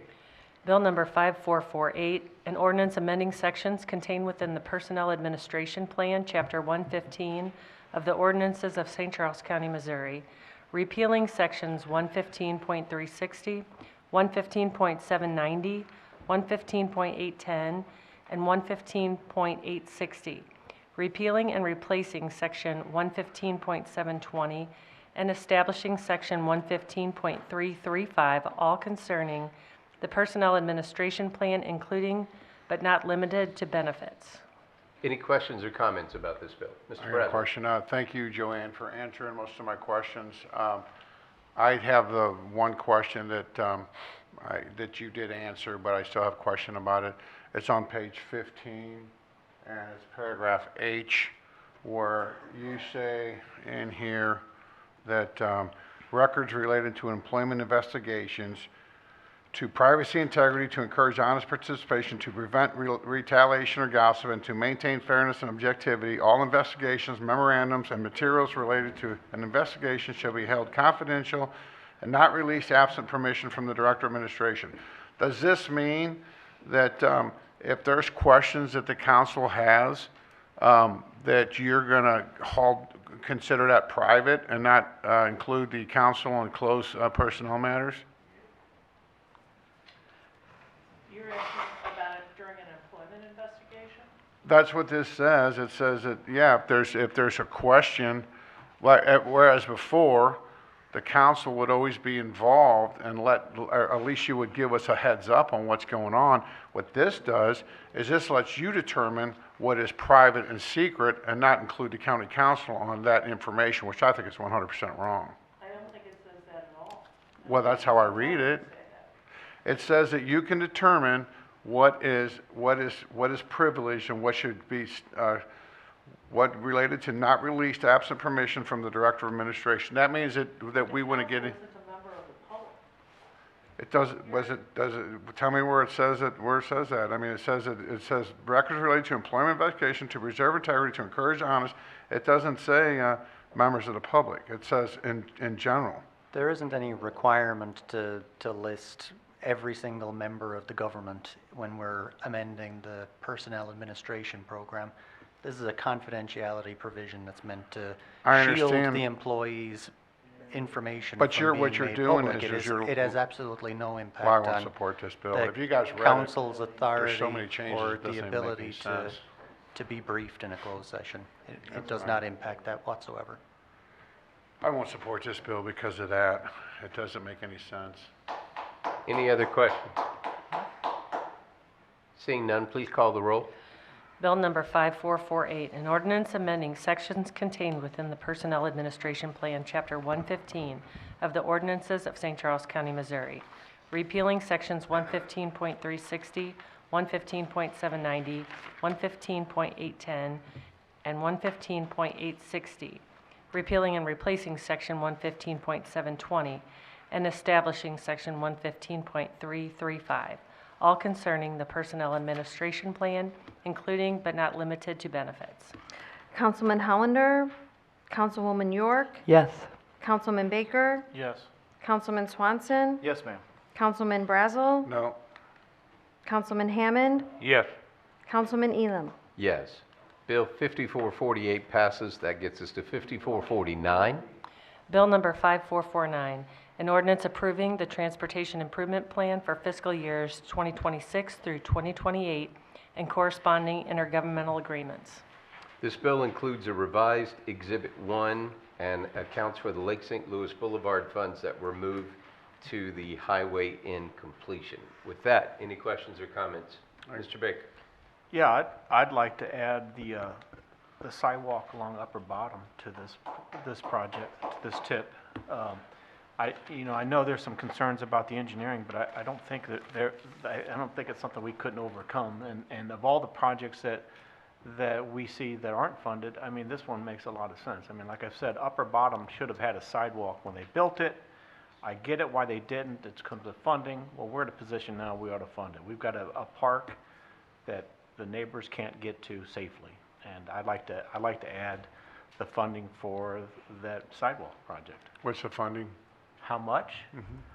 I don't know if Rob, have you guys looked at that? I know we've talked about it, and you've said that they are looking at it. And We do not have any hard dollar amounts for the project. I mean, from a design standpoint, I mean, 100,000 maybe in design and 300 in construction. I mean, I would even hazard a guess. Yeah, Right away purchases, design, engineering. I would think you don't have to purchase much right away, if any. I mean, you could build the sidewalk within the right of way. You may have to get some temporary easements, but I mean, it's a much needed project. We've got a petition where 51 people have signed it, and I think we're not doing our job if we just allow projects that should be done and money sitting there not doing it. So I'd like to amend the tip to include that. Second? Yeah, I'll second it, discussion. Tim, but you gotta have a dollar amount. You So will we put have a- a just gave motion you and a 400. second. So now discussion. Go ahead. Can you put a placeholder in there for, what, 400,000? 400, I'll second that. If you wanna add that to your motion? yes. So, Second? County Executive. Do we know whether we have the right of way or whether has to be purchased? You wouldn't have to purchase right of way to do a sidewalk. You could put it in a sidewalk easement if you had to, but you wouldn't have to purchase right of way. And I would Well, suspect, I mean, some of our easements are wide enough, you can build a sidewalk. Others, the road is right up to the. well, that may be the case. I doubt it, but I mean, it'd be unique from a, I've seen it both ways, so I don't know. That's what I'm I asking. haven't seen it that much. I mean, it would take it from Spring Bend Park, and I think there's some sidewalk that just stops as you cross Upper Bottom. It would probably need a crosswalk there and then a little sidewalk. I mean, the project really it's not that long. So, I think 400,000 would be ample for this. On the condition that people donate any right of way that's necessary? Well, I don't think we want to make that a condition. I think there's some abilities to do some curb widening to allow people to walk safely without having to get right away. I mean, I'd have to look at it, and I'm sure John and his engineers can look at it, but I have to believe that there's room enough to at least put the sidewalk in the right of way. There may be some temporary grading or whatnot, but well, just put it to the tip. I'd let Amanda figure out where the money, I mean, I recall the last. Well, we can't just put it to the tip. You have to. All right, well, I make a motion, we take it from the Economic Development Fund and put it towards this. Go ahead. Tim, I get what you're doing here. It's just, we have no specifics again. We don't know how much it's gonna cost. What if one of the residents don't want a sidewalk in front of their property? And then we're gonna have to fight through this. How long is it gonna last? I want to do your sidewalk, I really do, but there's no specifics. I would say, you know what, if you wanna make this an item for next year, to have it up there that this comes and gets fully funded, and we have all the numbers in front of us, fully support you, sir. I do. But you're just throwing a number out there that I don't know if it's even accurate. Are you 200,000 over? Are you 200,000 below? What's the number? You're not. Matt, I've done this for a living, so I mean, 100, okay, then I say we fund 100,000 for engineering, we'll know what the cost is a year from now, and then we can fund the construction. So I would like to fund $100,000 for the engineering of the sidewalk. This is what I do, so I've done sidewalks. I know what the engineering Now what costs. you're talking about, I can get more behind, because you're not funding the full project. You're saying we're gonna go into the design phase of it, but it sounds like we probably have somebody who wants to weigh in on it who just jumped up out of the audience. So I'll let the chair run this. Well, so here's a question. As soon as she gets done asking that question, then I have a question for her. So, well, the first question that I would have, Joanne, it's okay.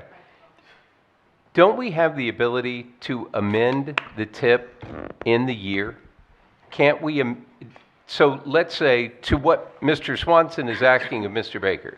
Say, look, we're on board with doing the sidewalk. We appreciate what the community wants and the 51 signatures that were on that. I appreciate that. And I appreciate this is what you've done. But to Mr. Swanson's point, we have no idea how much this is going to cost and what it's actually going to be.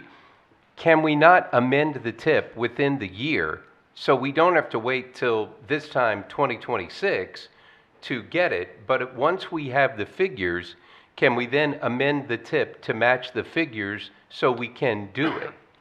You can amend the tip. There's nothing that prevents that. We don't do it very often, but you can certainly do that.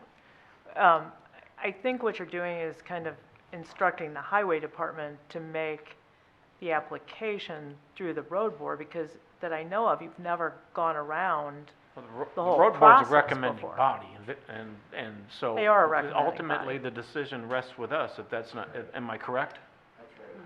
I mean, you It know. absolutely rests with you in the end, Right. but you've never before not let the road board Weigh in go on it. in and weigh in and give you, I mean, So we have to go through the process of them saying whether it's needed or not, then it comes back to us, and then we say we want it, so. You I don't mean, we have waste- to do that. we- You don't have to do that. You We do have what to you do want. that? No, you don't have to We do don't have that. to do that. it's, if you go through the process, here's my only point, is it lets our highway department, this project would be, fill out the application, estimate what the planning and engineering costs would be, and then figure out what the application would actually be for the road, pardon me, not roadway, but for the sidewalk to be put in. So somebody's got to actually come down with these numbers that you're attempting to estimate. And I know with your background and what you do for a living, your estimates are probably very close, but they ultimately have to be in charge of having those dollar figures wrangled up and being able to bid or put in the sidewalk. But the last thing I want is them to go get east-west gateway funding, and then we have to put a 10-foot wide two-way bike path through there that's gonna be enormous, kinda like what they're doing on Goodermuth. I mean, I've given you what I think that, 100,000 is plenty for engineering on this. I mean, it's not that long of a road project. I mean, I guess we can have the highway department fill out the application, but ultimately, we're gonna go through that, and it's gonna come back to us, and we make the ultimate decision. Yes, sir. But we have people serving on the road board, and they are only advisory. And with regard to the sound wall, I asked you to go and pitch this to them, and you did. I didn't. I didn't even know there was a meeting regarding the sound wall. I learned about it after the fact. Yeah, they did at least discuss it. But and my only point is, in this case, you know, it's just basically saying, we're gonna go ahead and do something different, and not even allow you to have an opinion on it. And that's. Well, the motion's been made, seconded, so.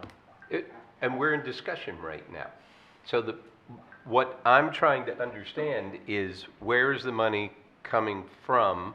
I mean, correct me if I'm wrong, but you've made two motions so far, and we haven't voted on the first one. So Your first motion was for $400,000 that Mr. Brazel had you amend Mr. Hammond's second. Mr. Hammond seconded your first motion. Mr. Brazel asked you for a dollar amount. You said 400,000. We got a second from Mr. Hammond on that. That motion was your first one.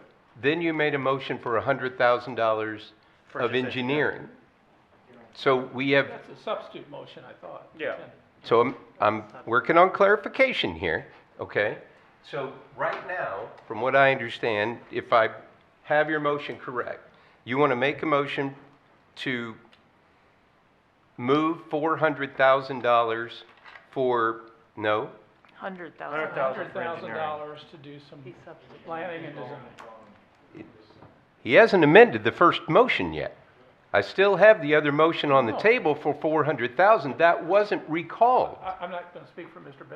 Baker, but I thought he was offering a substitute motion for his first one. And, okay, here, I'll formalize this. I'll make a substitute motion that we fund $100,000 for engineering for this trail that goes from upper bottom loop to where the sidewalk discontinues on upper bottom near the signal. 200 feet? Huh? 300 feet? Oh, it's not. Point of order, real quick. Yes. To go clean, just remove the previous motions, withdraw both of those, and then start with a fresh one. Okay. Let me Does do that work for you, Rory? Sure. Okay. Let me I'll remove my second. Withdraw all motions. I'd like to make a motion that Amanda and John Lyons finds $100,000 in the current tip for engineering, and so that a year from now, we have an idea of what the construction costs are. We'll know before that. Is there a second? Second. All right, we have a motion and a second. In discussion, we don't have to wait a year from now Perfect. Then yes, let's. to put that in there. We do have to wait till next year, which is in 16 days. But Okay, fair enough. we do have to wait for that. Help me correct, because I've never amended a tip at the end of the year like this before. So, I haven't either, but I think. first time for I everything. think under 100,000, we know, at least we have a number, and we know where it's going to go. So that's Yes, my and I question. guess Do it we, would be, Amanda, create line 131, sidewalk on the south side, I believe you said. Well, I mean, Of- yeah, I mean, there may be some sidewalk, there's some work that needs to be done because a crosswalk needs to be done and some handicap ramps, maybe moving some guardrails, some maybe curb lines change and some grading. hang on, we're just making a motion for the engineering money at the moment, correct? Right. Okay, so you don't have to add all that into this, but we do have to say where we're moving it from, do we not? Yeah, so my So- understanding was is that you were taking it from the 10 million Economic Development Fund, you were reducing that by 100,000? Correct. Which is line 124. And that is, yes, correct, line 124. Okay, I think we have a decent record now, so we can make sure it's clear. Okay, so we're moving $100,000 from the Economic Development Fund and moving that to do the engineering study for the sidewalk on upper bottom. I'll second that. I think Mr. Hammond already did. We're in discussion time right now. I'm just trying to get my head around what we just did and making sure that we're pulling money from a fund that we're supposed to be pulling it from and we're documenting it in the right place. Are you square on the Yes, sir. substitute amendment? Yes, sir. All right, any other questions All right, on this issue. on this issue? Don't move me to another, I'll Rory, get really lost. Can you read exactly what we're voting on now? Sure, so the motion is to amend the tip and to deduct 100,000 from line 124, which is the Economic Development Fund, reducing that to 9900000, and then you are creating a new line item 131, which is going to be for sidewalk engineering study, upper bottom road. Perfect. Claire, you good on all that? And excuse me, and adding Okay, just make sure 100,000 to that line. we're getting the notes down properly here since this was a Correct. little convoluted. All right, still in discussion. Any other questions at this point? On Joe? the tip. On the tip. Yes, I would like to make a motion to. Well, hang on, we I'm need going to on finish first. this one Oh, up I'm first. done, I'm done with the sidewalk. Okay. Can we vote on it? We're gonna vote on it? Yeah. No, So- you gotta, Do we not need to? I thought it was part of the tip, right? We have to accept the amendment, do we not? Correct. Yeah. okay. Don't confuse me, Joe. So, all those in favor? Aye. All those opposed? All right, so the amended tip is now in play. Mr. Brazel, sounds like you have another amendment. I'd like to make a motion to transfer $150,000 in for the wall on that Mr. Baker asked for on, what location is that, Tim? Norwood. Norwood? Norwood. Norwood, yeah. KNOwood. And that money would come from, we were gonna pull it from Highway Inn, but we might have moved that already. Did we move that? I wasn't at the meeting last time, so, did we move that money already? It was moved From, to Highway Inn. from the Lake St. Louis Boulevard project? That money got moved to That Lake got St. moved. Louis Boulevard. Okay. Yes. All right. Lake St. Louis Boulevard was defunded and moved to Highway Inn. Okay. So okay. that's now funding your roadway. Okay, yes. Yes. Uh-huh. So the money would come from, Tim, I guess take it from economic development. economic development. That would be my motion. Wait, is 150, that's just for the sound study, or what is that for? No, for the wall, you said it was 650? Yeah, you said 150. No, I meant to say 650, I'm sorry. $650,000 from that line item on economic development to go in towards that wall on the tip on that project. Do I have a second? Second. Sorry. You have a motion and a second, yes. May I clarify, are you creating a new line 132 for the sound wall? He is. And specifically for Knollwood? Yes. Okay. So our motion would be to move $650,000 from the economic development line, which was, is that 120? 124. Okay, so we're moving 650 from there, creating line 132, that is a sound wall fund, and we are moving the money to there. Yes, sir. Sound wall, On Knollwood Court? What dimensions, on what right of way would it be built? I don't have the survey, I don't know. That was the number that we got from Amanda, I believe. Pardon me?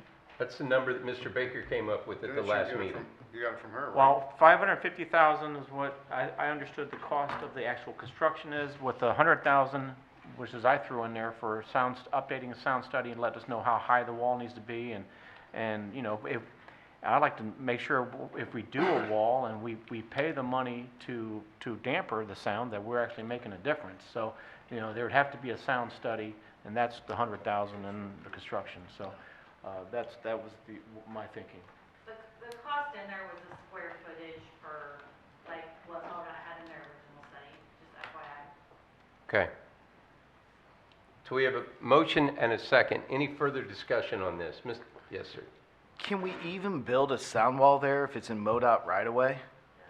We don't know that yet. So we don't know. So once again, we're allocating money for a project that we have no idea that we can do, which then sets a precedent to build other sound walls throughout St. Charles County that are completely unfunded. So all those people who live in Cave Springs right next to I-70 and have been there forever, do they get a sound wall? Highway 364, do they? I live off Highway 61. We're expanding it. We have a meeting this Wednesday. We're going to hit that threshold too. Does all of Highway 61 get a sound wall? I kind of feel like I'm Oprah Winfrey here saying, you get a sound wall, you get a sound wall, you get a sound wall. We don't have any stats behind this. Yes, you've got the noise level. We've got other emails that have come across that said we have areas that are in worse condition. I empathize with these people. I have people on I-70 that are next to a railroad track. Do they get a sound wall because when the train rumbles through there, it's too loud? I mean, where do we stop with building these sound walls? There has to be a little bit of accountability. You move to a spot, you know what's there. I just don't see using taxpayer dollars. Mr. Brazel and myself have a lot of roads that need to be fixed that are for safety reasons. We had another massive accident on 61 last month, or this month, I guess it is still. Where do we I just can't. Tim, Well, Matt, I you know what voted- you're doing, you- and I appreciate it. You're fighting for the residents that are not in your district. I get it, but you're coming to us with not the facts of what we actually need. If you could give me hardcore numbers that say, yes, we can build it, yes, it's going to improve the quality of life, no, it's not going to disrupt other individuals in the area. You don't know what the consequences of it because no study has been done. You're just throwing $650,000 on a wall that, fingers crossed, it'll work. That is the worst use of taxpayer dollars. But you're okay with the money that we gave to the developer of River Point, Matt? Are you okay with that? That didn't have nothing to do with safety. Okay, now you're mixing other issues, and this is called distraction. No. We're talking about your issue that you brought forward that is not vetted. Okay, Period. well, It's not vetted. Can I Can you make- tell can me I- how long this wall is going to be, how high it's going to be? We're gonna have to do the sound Oh, we study. don't know. So let's put You $650,000 we of don't know taxpayer anything money. when we come to road projects. We don't know a lot of the details, Matt. Really? Because Yeah, when we go we through don't. the rule, when they go through the road board and everything, that's when they do all the vetting. You're changing a tip at the last minute, and nothing's been vetted. Well, actually, Matt, they don't do any engineering until it's approved. Right. But you know what? By the time they get there, our staff has already gone through a lot of the numbers, and they already know what's going to happen and not happen. Amanda's the one that gave the money, though. But she just said she doesn't even know we can even build it. We can build it. MoDOT doesn't care if they're not paying for it. Well, then we're going to get in the sound wall business, just like we have to be in the Well, if they're- mowing of if they're roundabout as bad- business, If the sound trash levels cleanup. are as bad as what these constituents deal with, then we should be, because MoDOT's not. Then put together a plan that we create a fund. The lobbyists need to. That's as simple as it can be. You can put together a plan, sir. Okay. Dave? I just say, let's call the question. What'd you say, Dave? He called the question. That means we're, yes, sir. Well, I mean, I can't really add much to what Mr. Swanson said. You know how I feel about this, and I'm looking at the precedent we're setting. And, I mean, if this passes, are each of you, what are you gonna say when people in your district call and say, I want a sound wall too? Are you gonna be able to tell them no, or are you gonna be able to say, well, yours isn't as needed as much as Mr. Baker's was, since we don't have any way to compare. So, you know, you just have to decide. But I think this is moving into an area, if we're gonna do it for MoDOT, what about our own roads? I mean, we're building roads, you know, we're building roads all the time, and we've got, Are we doing people decibel can- levels can- at can 85 come- and higher? If we are, then shame on us, and we should be doing sound walls. I mean, to sit there and say, just because we're doing one, I mean, my point is, if these other areas that we keep referencing are as bad as this area, then somebody needs to do something about it. MoDOT's not. You know that you can go out and depending upon the time of day, you're gonna get a certain meeting. And I'm, you know, if we can go out and do this the same way everywhere, and you can come back and show that somehow this is different than all these others, then I think, you know, I think you got a good argument. But at this point, we're just opening up ourselves to other people coming in and wanting the same thing. And unlike MoDOT, we will not have a standard. When they go to MoDOT and say we want this, they say, here's our formula. Okay? Right. And when they come and ask us, we're not going to have a formula to show them. That's all I was asking earlier. If we go ahead, look at all, study all this, get a formula, you know, and if yours is the worst one, yours would get fixed, and we could turn down the rest. But right now, the way we're going at this, I have a hard time with a straight face telling everybody else, no, we're going to do it here, but not there, not there. But we're not telling them we're not going to do it somewhere. There was a call to question. There was. Please call the roll. Oh, sorry, we're not calling the roll. We're still working on the amendment that Mr. Brazel made. Rory, are you clear on, we've established 132 line? Correct. For $650,000, we're pulling it from the economic development fund. $650,000, it's going from there. All those in favor say aye. Aye. All those opposed? Nay. No. That means it passes. 4-2. Any other amendments on the tip? You sure? This is your last chance. No, I'm good. All right. Any other conversation about the tip? Seeing none, please call the roll. Amended Bill Number 5449, an ordinance approving the Transportation Improvement Plan for fiscal years 2026 through 2028 and corresponding intergovernmental agreements. Councilwoman York? Yes? Councilman Baker? Yes. Councilman Swanson? No. Councilman Brazel? Yes. Councilman Hammond? Yes. Councilman Elam? No. Councilman Hollander? So it passes 4-3, the amended tip. 42. It is 4-3 because Mr. Hollander is not here, therefore he is an implied no. So it is 4-3 because she did call his name. So Bill 5449 passes, the amended Bill 5449 passes. That gets us to Bill 5450. Bill Number 5450, an ordinance authorizing the county executive to execute agreements for 2026 advocacy and lobbying services. Questions or comments? Seeing none? I'm just gonna say, I'm not gonna support this because, Can you say it into that I'm microphone? sorry, yeah, I'm not gonna support this because just this one issue, but there's a lot of other issues where we don't see, I hate to say this, but AC Dino's right on some of this stuff. It's like there's no reports, there's no flow charts, there's no nothing, and it's like, I don't know what's going on with these lobbyists, and I think sometimes they work against my philosophy as a county councilman, and so I can't support this. I think it's an unnecessary expenditure as well. All right, any other questions or comments? Chairman. Yes, sir. The only thing I'll say is if we're unwise to hire these people, there's a lot of other clients that they are equally unwise, and we have them all listed for us. So I think they do a good job, and apparently other people do as well. Ms. York? Can I, they also work with our federal legislators sometimes too, correct? Especially Tom. That's not so much Mike. Not Okay. The transportation he's part. Jeff City, but Tom is the transportation. He's been to Washington D.C. Right. You know, so. So they're, That's one place they're I dual don't action. wanna I mean, have. they're not just simply here in Missouri, they're also federal for us. Yeah, appreciate that. Good. Any other questions or comments? Seeing none, please call the roll. Bill Number 5450, an ordinance authorizing the county executive to execute agreements for 2026 advocacy and lobbying services. Councilman Baker? Yes. Councilman Swanson? Yes, ma'am. Councilman Brazel? No. Councilman Hammond? Yes.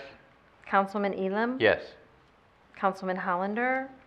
Councilwoman York? Yes. Bill 5450 passes. Bill 5451. Bill Number 5451, an ordinance repealing the current Chapter 122 in its entirety, enacting a new Chapter 122 and amending Section 115.710, ordinances of St. Charles County, Missouri. Any questions or comments on this bill? Yes? So what's the purpose of this name change? I'm just curious. The name change, we have a lot of confusion, people calling in asking about pothole repairs and road repairs to Amanda's office, and that's not what they do. Makes sense. So really what they do is they plan for the future, as is indicated by the tip, for projects going forward. So we thought that transportation planning fit the bill a little bit better. Thank you. Any other questions or comments? Seeing none, please call the roll. Bill Number 5451, an ordinance repealing the current Chapter 122 in its entirety, enacting a new Chapter 122 and amending Section 115.710, ordinances of St. Charles County, Missouri. Councilman Swanson? Yes, ma'am. Councilman Brazel? Yes. Councilman Hammond? Yes. Councilman Elam? Yes. Councilman Hollander? Councilwoman York? Yes. Councilman Baker? Yes. Bill 5451 passes. That moves us to bills for introduction, starting with 5452.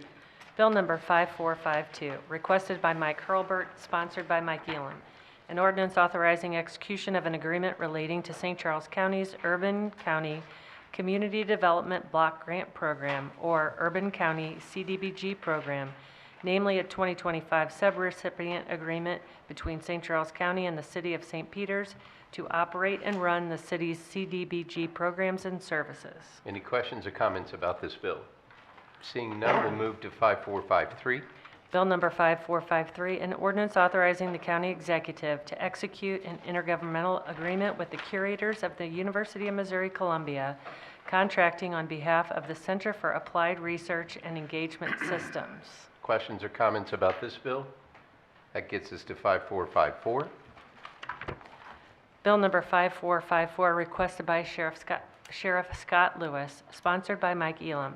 An ordinance amending Section 285.010, Ordinances of St. Charles County, Missouri, establishing the St. Charles County Sheriff's Department Civil Process Fee Schedule. Any questions or comments about this? Just really. Sheriff, do you want to say anything, or are you just good? Perfect. All right. That wraps up bills for introduction. We will vote on those next year. That gets us to announcements and miscellaneous, which staff has something to read. Election results, abolishment of the Wentzville 2 Transportation Development District.